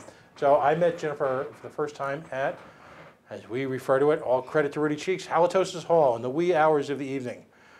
My first comment on that is state sessions should never run past the closing of New York systems. That should be kind of a law. Yeah, that was a late night. That was a couple of late nights. Couple of late nights. Yes. You're active with the Second Amendment Coalition and a number of self-defense groups. To yours and your organization's eternal credit, you guys maintain a constant vigilance at the State House, a physical presence there. It's not hard to find out who you are, the ones wearing the bright yellow shirts. Right. And, Stand out. right, and you do so, I believe, out of a sense of justice, because it's important to you, and my takeaway is that the truth be reported, facts be reported. I don't see your organization using the same type of opprobrium against folks who are opposed to the Second Amendment. I see you folks as really just simply being there to testify and bear witness. Yes. So I give your organization eternal credit, because so many people in this state, I believe one of the biggest crises in this state is the fact that people have walked away from the conversation. They're willing to sit idly by and wait for other people to do the heavy lifting. Fundamental change will only occur in this state when folks understand that we all have a responsibility to engage at some level. Yeah. Everyone's got economic limits, time limits, issues. We all understand that. But if you fail to engage and simply sit back and criticize other people's efforts, then guess what? You are the problem. Absolutely. So, on a positive note, you are running for Senate District 31. I am. You're much more than a 2A person, not to downgrade that, but you've got a lot of issues that you focus on. First of all, tell us a little about your background, what type of work you do when you're not doing community service. So I am a wife of 24 years. I have 3 children. They're 16, 20, and 23. So Excellent. yeah, they're getting up there. This is part of why I started getting more involved, because they're getting a little older, so I have a little more time on my hands, a few minutes here or there. So I am a registered nurse. I have been a nurse for 10 years. That is another angle that I am very involved in. I work in a nursing home with the elderly, some of the most vulnerable population we have in this state. And as everybody knows, we've had some issues in the past couple of years Yeah. in the state. Yes, as you may have heard, a little thing about UHIP. Right. Yes, so Is that still a thing? it still is a thing, unfortunately. And I think that's one of the things that frustrates me the most. It's bad enough that they rolled out a program that wasn't ready. They were warned not to roll it out by the federal government. They did it anyways. They pushed it through. Okay, so we push it through, and it's a disaster, unmitigated disaster. But nobody's fixing it. There seems to be no rush to fix it. You know, when they ask her, "What are we doing about it?" We're working on it. We're working on it. Except they don't give any details about what they're actually doing to fix it. That concerns me. There doesn't seem to be any rush to fix this major problem that affects people on a daily basis. These people are very vulnerable. These people need our help every day. They're missing out on very important services that they need because this is bogging behind. So this is something that we need to really attend to. And I find that this is a problem. This isn't just UHIP. This is the 911 fee issue. They're sitting back and waiting for what? I don't know what. They don't have an answer. We ask them over and over, what's the answer? Well, we don't have one. And they just keep kicking the can down the road. But this has been a problem that's going on for years with our schools, with our budget, with our spending. We just keep kicking the can down the road and wait for somebody else to fix it. And nobody else is fixing it. And nobody seems to be interested in being the one to step in and fix it. So here I am.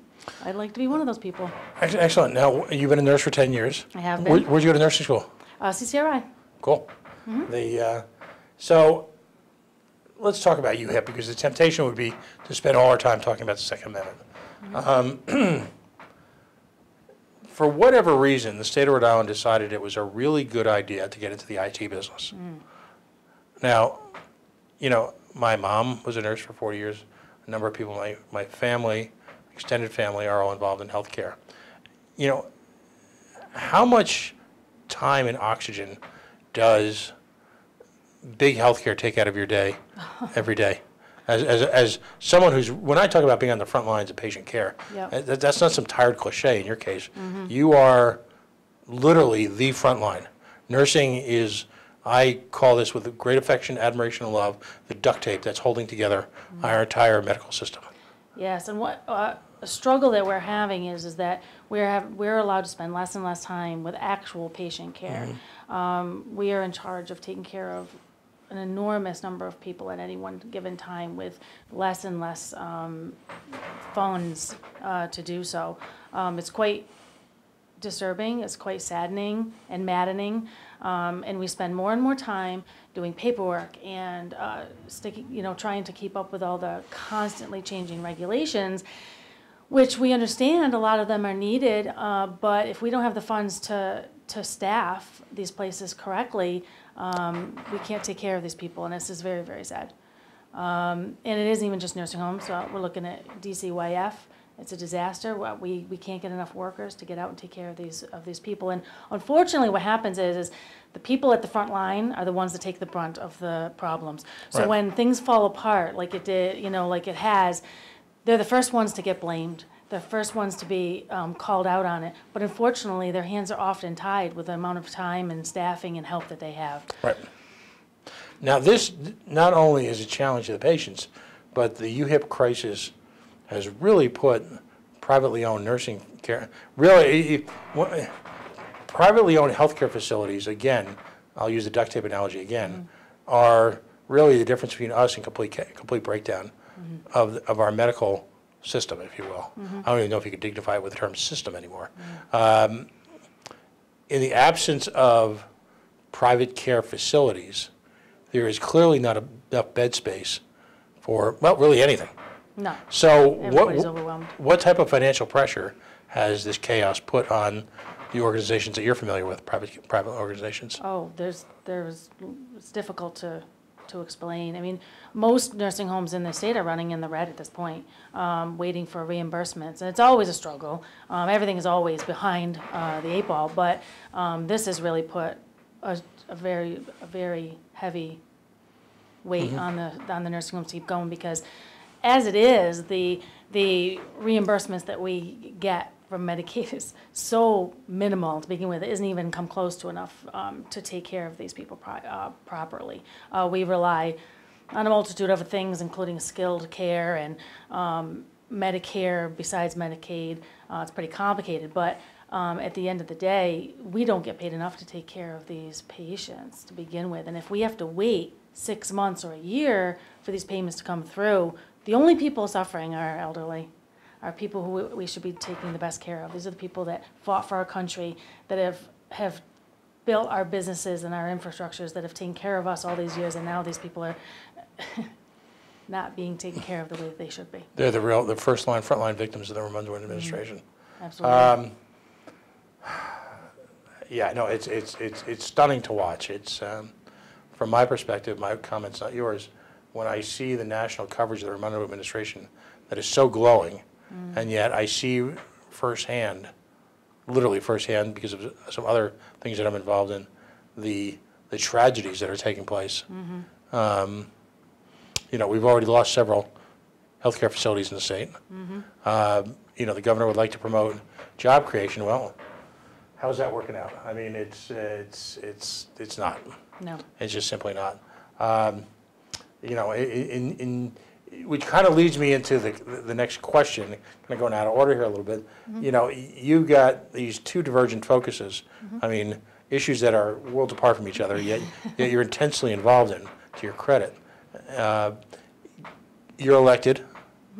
You've got committees to go on. You've heard me probably earlier say what I'd love to ask. You know, if the heavens parted, and you got a chance to run, you know, to pick your own committee, where would you like to work in the Senate? Probably most likely would be leaning towards the healthcare, because that is what I do every day, and it's what I know best. And I know that there's a lot of areas in there that I could really help help with that. You know, one of the struggles and one of the things that I find most frustrating is we have legislators that are writing bills.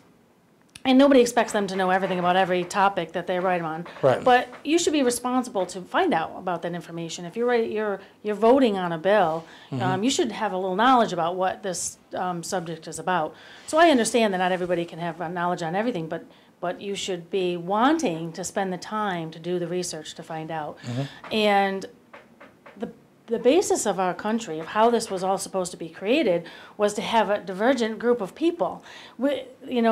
When the founding fathers developed this country, it wasn't a group of lawyers. It was a group of everybody. It was farmers. It was a little bit of everybody. It was hardworking, blue-collar people who knew what it was like to be out in the grind and supporting their families and doing all the things that needed to be done. And so that's why the information they could bring to the table was so important. Everybody bringing different things, and it's really important to have that same kind of diversity. And I don't see that in our state, which is kind of sad, because being such a small state, we have so much potential to have that. You know, it's a little different. See, I grew up in New York State, where my dad had a dairy farm. I grew up in a very small town. So I know firsthand what it's like to come from a working class family, struggling to keep a family business going. And one of the struggles that we had, as anybody knows, farming has much troubles. But we were 6 hours away from the capital. So farmers had no choice. They had no chance of fighting regulations that came down the line. Here in Rhode Island, we have an amazing ability that we're so close and such a small area. You just put it in perspective. I complain about the Pawtucket S-curve as I'm flying out of work at 5 o'clock to catch the rise of the house. You know, and I'm worried about, Yeah, so this is something that we have an ability to have this wonderful diversity of bringing a lot of different people in that have a lot of different aspects and different life experiences to bring into it, and we should all be putting these together. We need to be putting aside all of this party nonsense. We need to be putting together all of our thoughts and helping fix some of the problems instead of fighting over the nonsense. We need to be fixing some of these problems. So, but to your question, I think healthcare is probably one of the things I would like to focus on, because I know it well. I think that's always a good thing to focus on your strengths. And we shouldn't be focusing on who flipped over somebody's cafeteria lunch, 45 years ago. No, nobody cares about that. We care about the issues. And unfortunately, I find that when people aren't strong in their issues, they tend to focus on the nonsense. You know, when people are trying to divert attention from the issues that they have made a disaster of, they divert to other issues that people can focus on and we can become entrenched in. We at the coalition we call it outrage porn. You just get something is just thrown in your face, and you know again 4 days later, people have forgotten about the atrocity that occurred. You know, Diversional tactics. right? So you know, for example, one of the challenges facing the state is obviously revenue collection. You know, Kate here at GoLocal Prov brought to light something I didn't see reported elsewhere. Brought to light the issues regarding gambling revenue. The fact that we're finally starting to see it slip, and the slippage is significant. And so, as a state, we continue to be addicted to gambling revenue, understanding that that's forget about the morality of the issue. People, as a libertarian, I believe people should be able to engage in, you know, behavior as long as it accrues harm to no one else. Exactly. At the same token, one can step back and look at the economic issues surrounding it, and gambling revenue is a terrible for economic development. It takes all sorts of money out of the economy and away from local businesses and pumps it into the state, which does nothing to promote economic growth. But we become dependent upon that for our budget, and it's starting to slip. So, you know, why talk about that? Have you heard Gina mention that at all? Of course not. Okay. Yeah. Just- In fact, I haven't heard her talking about how she's going to fix any of our issues that we have. It's blame, blame, blame, and Right. bragging about things that supposedly she's done, except I don't see that that's... So we have a state that's at the bottom of almost every barrel. We're 45th in the country for small businesses. What are we going to do about that? I don't hear anybody talking about how we're actually going to help fix our small business, help make them more successful, help bring more businesses in and help keep them here. We have, let me tell you, I'm out hustling, going door to door, because as a grassroots campaign, this is how I'm going to be able to make some connections, is going literally door to door talking to people. We've hit thousands of houses over the summer. I've talked to hundreds of people. And it is very disheartening how many people have told me that they can't wait until they're ready to retire and they're taking their pensions and they're getting out of here. They're going to a state where their pension actually can get them somewhere, where they Right. can actually spread their money. How sad is that? Bad enough that we have to fund all this, and then they're going to take that money and take it out of state and spend it somewhere else. They're not even going to put it back into our state. How frustrating is that? But can you blame them? No, I mean, you and I have children of similar ages. For my two children, there's absolutely no future in Rhode Island. 70% of our graduates are heading out of state. They watch us struggle. You know, my kids look at me and they're thinking, I don't want to do this. I don't want to have to work as hard as I do. My poor son, he just graduated from URI. We did a year of CCRI and I transferred over, and he's bogged down in student debt. It's outrageous, and he can't find a job to save his life. He's waiting tables. He's doing everything he can to pay his student loans. You know, he's doing what he has to do, but it's very difficult, this state. And kids are just like looking to get out because there are a lot of other states that have a lot more opportunity and a lot less taxes. Right. A lot less cost of living. The cost of living here has been out of control, isn't it? There is that moment every parent kind of dreads and relishes when the little child brings home their first real adult paycheck, and you can tell that they're just outraged. But the reality. Yeah. I know. On one hand, you're kind of laughing like, see, this is what I've been telling you about, you know, because they haven't been paying attention. And that, and the fact that on a Friday night they're not ready to go out and party, they basically come home and collapse. Yeah. Yeah, that's They that's start to another. realize why mom does that too. That's a magic moment. It is. But you know, you mentioned the brain drain, and now our current governor. Okay, here's my thought, and then I want you to agree, tear it up, whatever. It's all good. There are no rules of engagement here. The current governor engages what I call a 1970s era economic philosophy, which is to dole out the tax money of hardworking Rhode Islanders to selected companies who then, with no accountability, do with it as they will. You know, I call it corporate welfare. A few more choicer words when I'm in person with these people. We just saw the governor, and I'm calling it the Pawtucket Red Sox Participation Awards. We just saw a travel agency that we all see on the highway, Route 1, just get $1 million from the government for jobs. To me, that's outrageous. That's just simply outrageous. what should we be doing with the Commerce Corp, Economic Development Corp, whatever we're calling it, this year? Creation of jobs with taxes has never been successful. Creation of jobs by supporting our small businesses and supporting our citizens those are real jobs. Those are real jobs that continually put back into our system. This is what we need. We don't need jobs that are created. We don't short-term jobs supported by taxpayer money. It doesn't work. That's not functional, and it's not long-term, and it doesn't build a good base for our system, for our infrastructure in our state. We need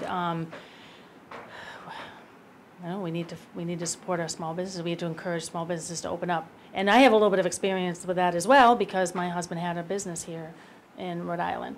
Well, it was actually his parents' business. They had started back in '72. He took over running it. What did they do? Office garage. They repaired German vehicles.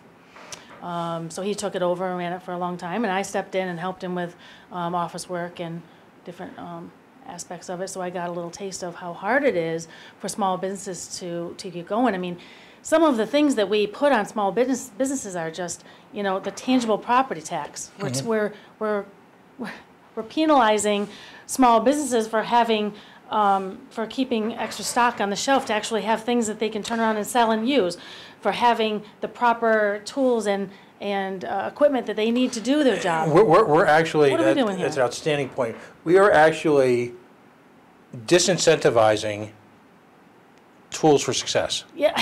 All right, so Yeah. whereas you would want people to invest in physical plant, whether it be building, physical equipment, particularly in the case of, I happen to work in the automobile industry myself, the type of equipment that's so expensive, diagnostic tools, lifts, commercial grade tools, parts inventory, all the stuff that you would want people to invest in because A, that increases their chance of business success, B, it promotes long-term stability, C, very often that money is spent with local vendors and then multiplies throughout the economy. All of those things, our government policy is to effectively disincentivize and engaging that type of business growth activity by penalizing people for doing it. I know, it's illogical.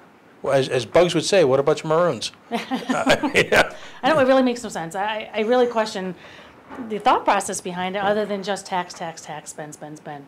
It's an unfortunate habit that this state has gotten into, Right. and it really needs to end. And we talk about it, we say it in every election. People talk about, let's cut back on tax and spend, except it never actually happens. Yeah. I'd like to see that change. This is the governor who's actually promoting sports gambling, which is, since when is it the role of government to engage in games a chance to fund their operations? I know. I mean, again, I'm all in favor of sports gambling as long as everyone can do it, not just as a individual corporation chosen by the state.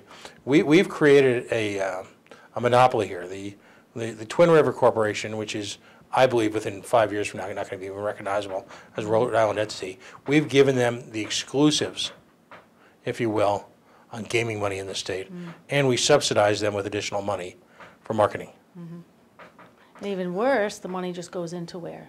The slush fund. The general fund, yep. Yep, and it gets The lost dark- in the shuffle. The dark hole. Yep, all the things they promised they were gonna spend this money on. We're gonna have the best roads, we're gonna have the best schools. Yeah. Still waiting. Our schools are a disaster. Yep. They just simply aren't. And that's not a shot at the people who go there. It's not a shot at some of the fine teachers who teach there, but our schools Absolutely not. are so top-heavy with bureaucracy. Both of my children are going to be done with college in a year, and I will never have sent my children a single day to Rhode Island public schools throughout their entire life. Wow. But the cost of having to replicate that which is paid for with tax dollars, but that operates at a failure to working families across the state is stunning. And it can be any one of a number of issues, not just schools. So tell us about your district in Warwick. Do I say it right when I say work? You're supposed to say work, right? Warwick. Warwick. I technically have a piece of Cranston, but there's no voters, so it doesn't really count. Just another one of those weird Rhode Island things. Do you go into Can't make Cranston? this stuff up. You go into Cranston? I have a small section, that's my district, but there are literally no voters. What is it? It's just a little section of businesses. So in theory, I'd be representing them, but Yeah, you can't make this stuff up. Right. The current inhabitant of your office. So most of it is Warwick. Right, is focused, I believe, exclusively on Senate Judiciary. Your focus is going to be much more germane to the lives of everyday Rhode Islanders. Yes. Is that a fair statement? Yes, absolutely. You really don't give a hoot about some of the esoteric legal issues facing the state. I don't want to have it. We need to get away from all these special interests. We need to get away from all these specific things, and we need to start focusing on. So some of the things that frustrate me. So I spent some of that time down there at the State House. We sat there for hours and hours and hours and watched some of these bills go through. Listen to the madness, yep. Yeah. And one of the things that I think struck me the most is, as a nurse, one of the things that I have to focus on, everything that I do is a risk benefit. Okay? Everything I do, what medication we're going to give a patient, how we're going to treat them, all the things that we do is a risk benefit. We should be applying that same thing to bills. So we're going to write a bill about something. All right, so some problem came to us and we say, you know, somebody came to us with a concern. All right, so now we have to weigh the risks and benefits of what this bill is going to do. I don't see that happening. I see them writing a bill to appease a special interest group or write a bill to fix a problem, except they don't look at the bigger picture of how this is going to affect other areas. And so the idea is kind of the same thing we did with Obamacare. Well, we have to pass it to, you know, to find out what's in it. We have to pass it to see how it's going to work. You know, one of the simplest things we can talk about, like, for instance, the I don't want to get into the whole story about the cameras, the speed cameras. But one of the things that was frustrating about that is when writing the bill, they didn't look at all the details. They didn't stop to think about how they were going to have to pay these bills. And they didn't put in every single bill has to be paid in person. Right. So now they didn't stop to think, well, what about all these people that have jobs? Even the people who were like, I really did speed, all right, I'll pay the bill. You have no way of paying and sending in. Literally have to take a day out of work. So all these people who are working and have everyday lives and have responsibilities had to take an entire day out of work to go sit down there. So little things like that that just aren't looked at. Nobody's paying attention to them. It's an insult to the Rhode Island taxpayer because, you know, clearly no one has the fundamental respect to understand how this is going to affect people in their daily lives. Exactly. We'll talk endlessly about the soda tax here. Yacht Club, they're friends of mine. They make a wonderful product. They pay all sorts of taxes to the town of North Providence and also to the state. They're an employer. They're actually everything you want, everything you dream of in a company here. They ask for nothing. They simply ask to be left alone and make their product. And they make a fantastic high-quality profit. The Senate decided in its wisdom, and I found this personally insulting, and I had a chance to speak to the Senate president in person about this. We ended up sitting. You know they're not happy about a bill. They're not proud of a bill when they put you into one of those little hearing rooms without audio or anything. And they, you know. But the funny part about it was I got to sit right next to the Senate president, and I expressed my frustration with the fact that in the two cases, both the House and the Senate, this bill was introduced, and no notice was given to the stakeholders, i.e., in this case, Yacht Club Soda. In one case, they found it out from a friend. In the Senate case, I called him. Imagine that moment. Oh, by the way, there's this legislation that's basically aimed at putting you out of business. The sole reason, and we use this as an object lesson all the time, so I ask my listeners and viewers to kind of bear with me on this, but you had legislation where the sole purpose of it was to minimize the number of people who drank sugary soda. That would put them out of business. 100-plus-year-old company, taxpayer, great citizen. These people donate soda to all sorts of civic causes. You know, again, I can't say enough about these people. They are the poster child with what small business should be here in Rhode Island. The Senate president objected to my objection and said, well, we gave them 48 hours, and seemed to be astonished that I had the sheer unmitigated gall, the nerve, to say to him, and sitting right next to him, look him right in the eye and say, that's nonsense. I don't give a damn about your laws and your process and your procedures. You know, it's wrong, and you need to apologize to these people. He seems surprised by that. I guess people don't say that to him a lot. Yeah, they're not used to people standing up to them and. Well, and this is the reason why we're doing these hours of interviews with folks is because of the tremendous commitment folks like yourself, our earlier two guests, regardless of where you stand on the issues, the commitment for grassroots candidates like yourself running serious campaigns. And sometimes I think the word grassroots is used to diminish your efforts. You're running a serious campaign, all right, to represent in the Rhode Island Senate, which has got the potential for your impact on this body is exponential over the next 2 years because of your common sense approach to things. So why it's so important for citizen patriot legislators like yourself to get up and, take it personally, represent. It's not good enough anymore. We've listened to this show a couple times. You've heard me say this. Arguing with people on a computer software application is simply not good enough anymore. Sorry. You don't get any passes, no hall passes. Yep. All right? We're going to get back into some issues, but I want to make sure people have an opportunity to understand how they can get involved in your campaign. Regardless of who you support, you need to either give them all your time, if you're in a position where you can help them monetarily, because individuals like yourself are often bearing a significant part of the financial cost of signs, literature, all of which are necessary to get the word out. Yep. So simply being a keyboard warrior doesn't cut it. So take a moment, shameless self-promotion. Where can people find you on the web? You can find me on Facebook, Jen Moffat for Senate, easy enough to find. On that Facebook page, you'll find links to my website. My phone number's on there. It's my personal cell phone. I'm happy to take phone calls from anybody who would like to talk to me, get to know me, find out what I stand for. I'm always available to talk. If you want me to swing by your house and we can chat, I'm more than happy to do that. I am on Twitter. I don't do a lot on Twitter. I find it to be annoying, to be honest. It's out there, but it's hard to No worries. wangle it through. So, but you can find me on Facebook, my webpage, JenMoffatForSenate.com. It's pretty quick, pretty easy to find. If you would like to donate, of course, I'll never say no to that because, like you said, everything I'm doing is literally on the ground. Going door to door with my palm cards, trying to get a few signs out there so people kind of recognize my name. We have to do mailers, unfortunately, are a necessity because there's a lot of places I can't access, we can't get into. So thank God for my husband. He's been home furiously stuffing envelopes and writing out addresses so we can get mailers out. So of course, that can be quite expensive. So it never hurts to have a little extra. A little bit of money goes a help. long way. It really does. You'd be surprised. Every single little bit goes a long way. You'd be shocked how much that helps. And when you're relying literally on your friends, family, and and a few people that you've run into that have offered to help out, it really is amazing. I don't rely on super PACs or unions or any of those big groups. I don't have that. That backing. This is just me out there trying to do this and trying to make a difference. So No, that's outstanding.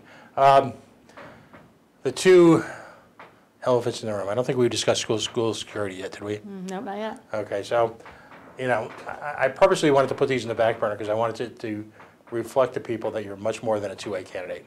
That's a very important part of your life, but you're much more than a 2A candidate, and that's not to diminish 2A. Let's talk about schools and school security. I mean, as has been pointed out by my two earlier guests, interestingly enough, on both different sides of the aisle, that we don't have a significant school security problem in this state, do we? No, we don't actually. We're one of the safest states in the country, ironically, even though we are, as some people say, with a loophole, although it's not a loophole, the fact that we're a gun-free, we are not a gun-free zone state. Right. We are one of 11, I believe, states that when the gun-free legislation came up federally, we chose not to join into that. It wasn't a loophole. It wasn't a, oops, we missed it. We chose not to. And we are one of the most safest states in the country. So the notion that, well, and I take offense at a couple issues. Our governor right now, from an emotional standpoint, gives a lot of lip service to school security, while I have yet to see any concrete proposals. No, she mentioned putting a big chunk of money in. What she doesn't mention is that is actually a grant that she applied for that we were already going to, and we haven't actually attained that. It hasn't actually gotten to any of the schools to actually be used. So as of right now, most cities are functioning, trying to put together a safety plan with what they have already. As far as I know, as of today, she has not actually handed out that money to any of the cities yet. Right. I could So- be wrong, but I don't think so. So what should individual schools be doing in light of Parkland, in light of these different tragedies? What do you think? What's the next step? So there's a lot of things that we can be working on, obviously. Well, see, in our town in Warwick, Tollgate has had for quite some time. They've already had a system in place where you have to get buzzed in. You have to show your card and the camera, your license, so they know who you are. So they've already started implementing that. I had a nice chat with the chief of police. He's very in tune with what needs to be done. He has a heart for wanting to protect the children. He already does as much as he can do within the limits of what his budget is. He has the police do certain rounds at the different schools to provide a presence. We do have a school resource officer there already. I don't know if you're aware, but there was a situation just today. Oh, no, I wasn't. Yeah, my daughter goes to Tollgate. She's a junior there. They had a young man made a threat on social media that he would shoot up the school. My daughter called me. I'm at work. I get a phone call. She's hysterical. That phone call. Yeah. Luckily, they had the situation under control quite quickly. I have huge shout out to the Warwick Police. They were right on top of it. Luckily, somebody saw it, reported it.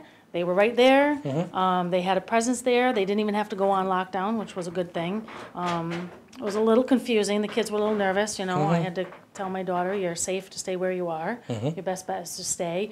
They have protocols in place. They'll tell you what you need to do. So, nothing came of it, luckily. They had the young man in custody pretty quick, and they're taking care of it. So, that right there shows you that you have systems in place, plans in place. That's one of the best things you do is just be prepared. Let the kids know what they have to do ahead of time, before it happens. Don't wait for something to happen. Have these plans in place. I don't know about you, but when I was a kid, we had drills all the time. Remember you had to get down on your hands and knees, put your head, the bomb drills? I was saying, I'm old enough to remember. Yeah. We did them all the time. It's part of life. You have to be prepared for bad things that could happen. So somehow hiding under my desk was going to prevent me from nuclear holocaust. Oh, well, maybe, yeah. But I do believe that arming teachers is a piece of the puzzle. It obviously isn't the whole piece. I certainly would never want a teacher to be forced to do it. But there are teachers and principals out there who already have concealed carry permits or have a interest in doing that and becoming a concealed carry. And I think that they absolutely should be allowed to have that option. It isn't just teachers. That's one fallacy that everybody kind of focuses on is, teachers shouldn't be worried about carrying a gun. They have to teach the children. Absolutely, I agree with that. If they have no interest in doing it, they shouldn't be forced to do it. But if they do, and they already have that skill set, there's no reason that they shouldn't be allowed to have the opportunity to protect children if they want to. But you have to remember there are other people in the school. There's principals, there's maintenance, there's many other people in the school that could have an opportunity to provide. And just knowing that somebody in that school may be armed and could protect those children is a huge deterrent. Why not? Why waste that opportunity? Right. No, I agree with you. The 2A. First of all, how did you get involved in the Second Amendment community? So my interest in it actually didn't start with guns per se. So I grew up in the country. I've been around them all my life. My grandfather and my brother were avid hunters. Where I grew up, hunting wasn't a sport. It was a necessity. It is a necessity to survive. My brother counts on it every year to sustain his family. That's not uncommon out in the country. Sometimes here in Rhode Island, we're kind of sequestered from a lot of what goes on out in the world. Things are a little different out there in the country. People also don't understand the vastness of upstate New York. Exactly, yes. How far from Albany were you, or? Oh, a good 6 hours. Straight Yeah, north? We're all the way over, we're west, right south of Buffalo. Wow, okay. So near the Pennsylvania border. So Erie, that area. Yes, exactly, yep. So anyway, I've grown up around them, but my interest in this didn't come from the guns per se. My interest comes from what it means from the constitutional standpoint. I am a strong believer in the Constitution. This is what our country was founded on. Our country was founded on an amazing constitutional republic. not a democracy, a constitutional republic. A lot of people forget that. And our founding fathers were so wise. You know, they had such an incredible outlook, and they really thought everything through. And when they wrote the Constitution, it wasn't by mistake that the Second Amendment was number 2, was the second most important one. That's not a mistake. They understood that when they designed this incredible system, that unfortunately human beings are flawed. You know, human beings tend to fall back on greed, and you know, we're not automatically great people. We have a terrible tendency to fall into sin, and so they knew that. They knew that it was going to be important to create a system that the people run, the people are involved in, and that the people could protect. And the Second Amendment is a very, very important piece of that. I understand that sometimes people say, oh, we're hanging on to our guns. That's all we care about. Some people do. Some people just really like their guns. That's okay. There's nothing wrong with that. But let me make clear that the Second Amendment does not exist to protect people who want to go out and sport hunt. Exactly. The Second Amendment does not exist for people who want to be able to buy guns to shoot at targets. Exactly. The Second Amendment exists for 2 reasons. Number one, it's a representation in writing of the natural-born right of one to engage in one's self-defense. And number 2, please correct me if I'm wrong, but it's also meant for an armed citizenry to be able to stand up to and defend oneself against a tyrannical government. Exactly. Yep. That's it. And as much as people want to close their eyes to what's going on right now in this country, we're leaning that way, sadly. We're leaning to a point where the government has taken over, telling us how to live our lives, stepping into every aspect of our lives, telling us what we can eat and drink now, Soda? Yep. telling us how we can spend our money, telling us how we can do our jobs. I mean, they're invading every piece of our life, and this isn't how our country was supposed to be designed. And so we need to have an ability to protect ourselves from that. I hope it never comes to that. Right. We certainly do, and that's why I'm fighting now, because I think that the citizens have an obligation, we have a civic duty to do those things, to step in and to run our government ourselves. We shouldn't be relying on other people to do it. We should be doing it ourselves, and if we're unhappy with how things are running, then we have a responsibility to step in. And so that's kind of how I got involved. So as far as the 2A community, I actually got involved in a group that was more of a constitutional situation, and the 2A community just kind of happened. I kind of got involved and friendly with some people and started going to meetings and realizing what an incredible community of people these are.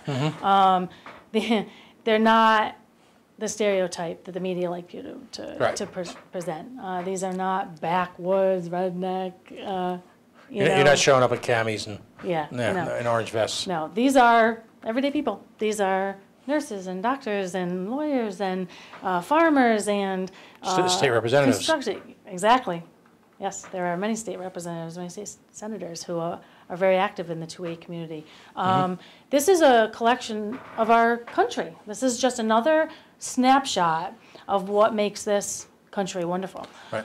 And the fact of the matter is they believe in defending themselves and their families and their country. Yeah, and it's interesting because the it could never happen here is often tossed out indiscriminately. One only needs to look about 6 or 8 months ago to a separatist movement in Spain, which was trying to act peacefully and get the separatist amendment on voter rolls, on the vote, and they were beaten within an inch of their life by Spanish civil authorities. Spain is not some faraway third world country, banana republic.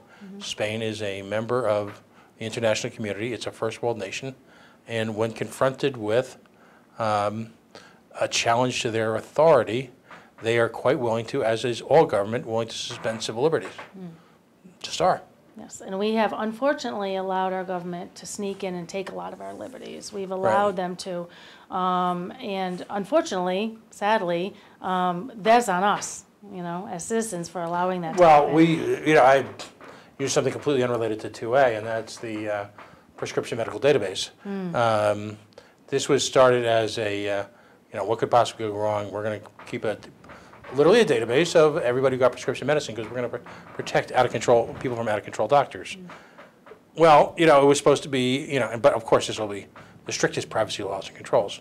Well, an out-of-control attorney general decided to promote, and in the middle of the night got legislation passed, which means that law enforcement can look at your prescription medical without a search warrant. Excuse me? And, it wasn't just a conspiracy theorist that some people try to diminish or marginalize that objected to this. It was the Rhode Island Medical Society and the Rhode Island chapter of the American Civil Liberties Union that went insane when they brought this up because of a whole bunch of societal issues that we won't touch on now. But again, government extension, the continued militarization of our police departments.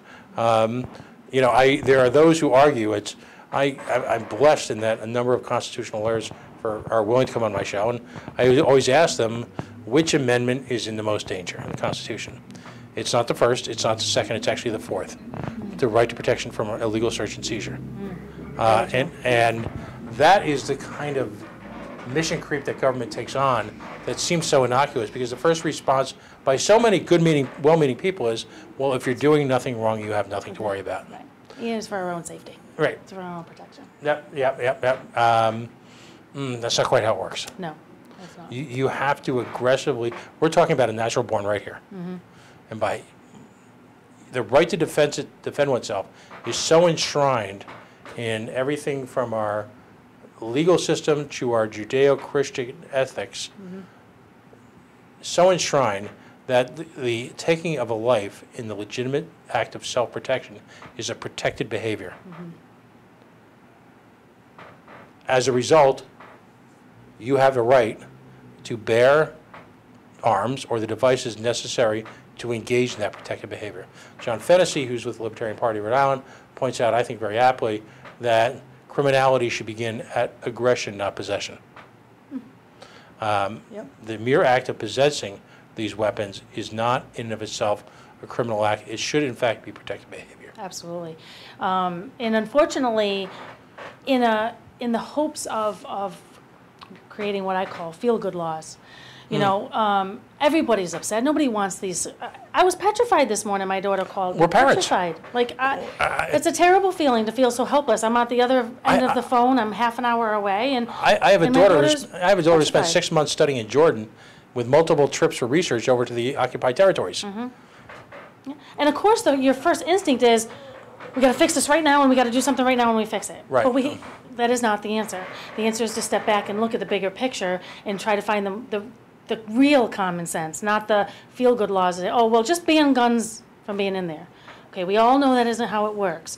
97% of all gun shootings have happened in gun-free zones. Okay, that doesn't work, so let's step back and look at something else. Let's find real ways. When the planes went into the towers on 9/11, we didn't ban planes. Of course not. We looked at how to protect the planes. Right. So we found ways, and they did, and look what they've done. It's been successful. So how about we protect the schools? Let's not come up with silly laws like gun bans. The red flag legislation. You had, onerous legislation that strikes at the core of fundamental civil liberties. And civil liberties don't get just wiped out one day. There's no one day where, are you a Harry Potter fan? No. Oh, okay. I don't know if your kids watch it, but They did, but I never really got it. into One of the characters would just issue edicts up in Hogwarts. There's not going to ever be one day when the federales get up there and say, the Fourth Amendment exists no more. Yeah. It's the slowly boiling lobster. They will dig away little bits and little bits, and you'll give up a little bit here for safety, and you'll give up a little bit this here for safety, for a sense of safety. Unfortunately, it's not true safety. It's a false sense of safety. And when you give those up, actually, you're talking about the Information Act. All leads into that red flag bill. One of the things that I struggle with the hardest about that red flag bill that scares me is from a nursing standpoint. We have been fighting for years to take away the stigma of mental health. Exactly. To get people to feel comfortable to come forward to ask for help. Exactly. Especially our veterans. We have a huge problem in this country right now with our veterans are not being taken care of. We have them committing suicide 22 a day. This is outrageous. This is so heartbreaking. And so we have been doing everything we can to get them to feel comfortable Right. to go forward and get mental health help. And now we're going to tell them, but if you get mental health help, you're going to go on a list. We're going to know what medications you take, and you're not going to be allowed to have a gun. So now we're going to tell a veteran who has fought for our country, who has now disabled because of fighting for our country, you can't protect your own family or your property because you take this medication or because you, at one point somewhere in your life, had, expressed some thoughts of wanting to harm yourself. So what is that going to do? That is going to stop people from coming for help. Right. People are going to stop going out and looking for help because they don't want to end up on a list somewhere. They don't want to end up on some list, and they don't want to be tagged because of that mental health. We're setting ourselves back 50 years Right. in this false sense of safety. Wow, I can't agree with you more. And that's exactly the sentiment that the Rhode Island Medical Society had. Shame, whether it be addiction issues, mental health issues, is such a barrier to progress. Mm-hmm. We have to normalize these as part of the human condition. Mm-hmm. And that's truly caring. It's not this Pollyannish notion that somehow we can wipe bad thoughts away with this piece of legislation. I think you probably know Alan Gibberti. Yep. He's been on the show. Yep. And he's got a show on WBOB. Yep. He had me on last week. Yep. Great guy. Yep. In one of the more provocative moments in recent legislative history, he put the question right to Representative Knight, who, by the way, my good friend Darrell Gold is running against on 101. Mm-hmm. Folks who are listening to this I show, hope he's successful. yep, give him all your consideration. Yes. So, pointed out quite aptly that one of the most marginalized communities in America today are folks in the LGBT community, particularly in the trans community. Mm-hmm. And these are folks who are challenged by society. And the first step we need to take is to remove shame from the equation so that we can understand that we are all, and this is, you and I are a couple of conservatives. We're the ones preaching acceptance. Mm-hmm. Instead of marginalizing communities by pointing them out and creating weakness, those folks need to have access. I mean, those folks are targets. Absolutely. At a high rate. And the level of crime against people in the trans community and the LGBT community in a city like Providence, which is at least superficially so accepting, as it should be, of those communities, and they are such an important fabric of our lives, that the notion that they are still, in the year 2018, targets, not just victims, but targets of violent crime on a high level, and we're going to, as Mr. Knight would have, just allow them to be thrown out and Well, thrown as to he the wolves? says, the Constitution is just a piece of paper. I have a few things to say to Mr. Knight. I do too. Yeah. And I did. That's why we love you. I know. Well, and again, it goes right back to you either respect the Constitution or you don't. And if you're going to be up there and you're going to be writing laws, they should all be constitutionally based. I understand the drive to fix a problem. I know that oftentimes emotions come into it. It's hard not to. But, when it came time to writing these gun bills, it was so disingenuous. They created this huge panel of people. Not one person on that panel was from a gun shop, was from any of the gun community. Right. Not one. There were a few people from the police community, and that's wonderful, and I appreciate that. But nobody from the actual gun community. You can't tell me that they actually intended to have a real, honest discussion. These panels, these blue chip panels that are created by government are, let's just say, objective driven. Years ago, there was a tax policy panel that met for 2 years and suggested that the only reform necessary in the Rhode Island tax code was that we needed to stop taxing beer and wine. And conveniently, the chairman of that committee owned a beer and Malik's Liquors right on the border of Rhode Island. So that's a kind of lack of fair play, lack of Yeah. intellectual honesty. The cronyism. The cronyism, It's and let's be frustrating. blunt, the stupidity. Yeah. and that's what impacts people's lives.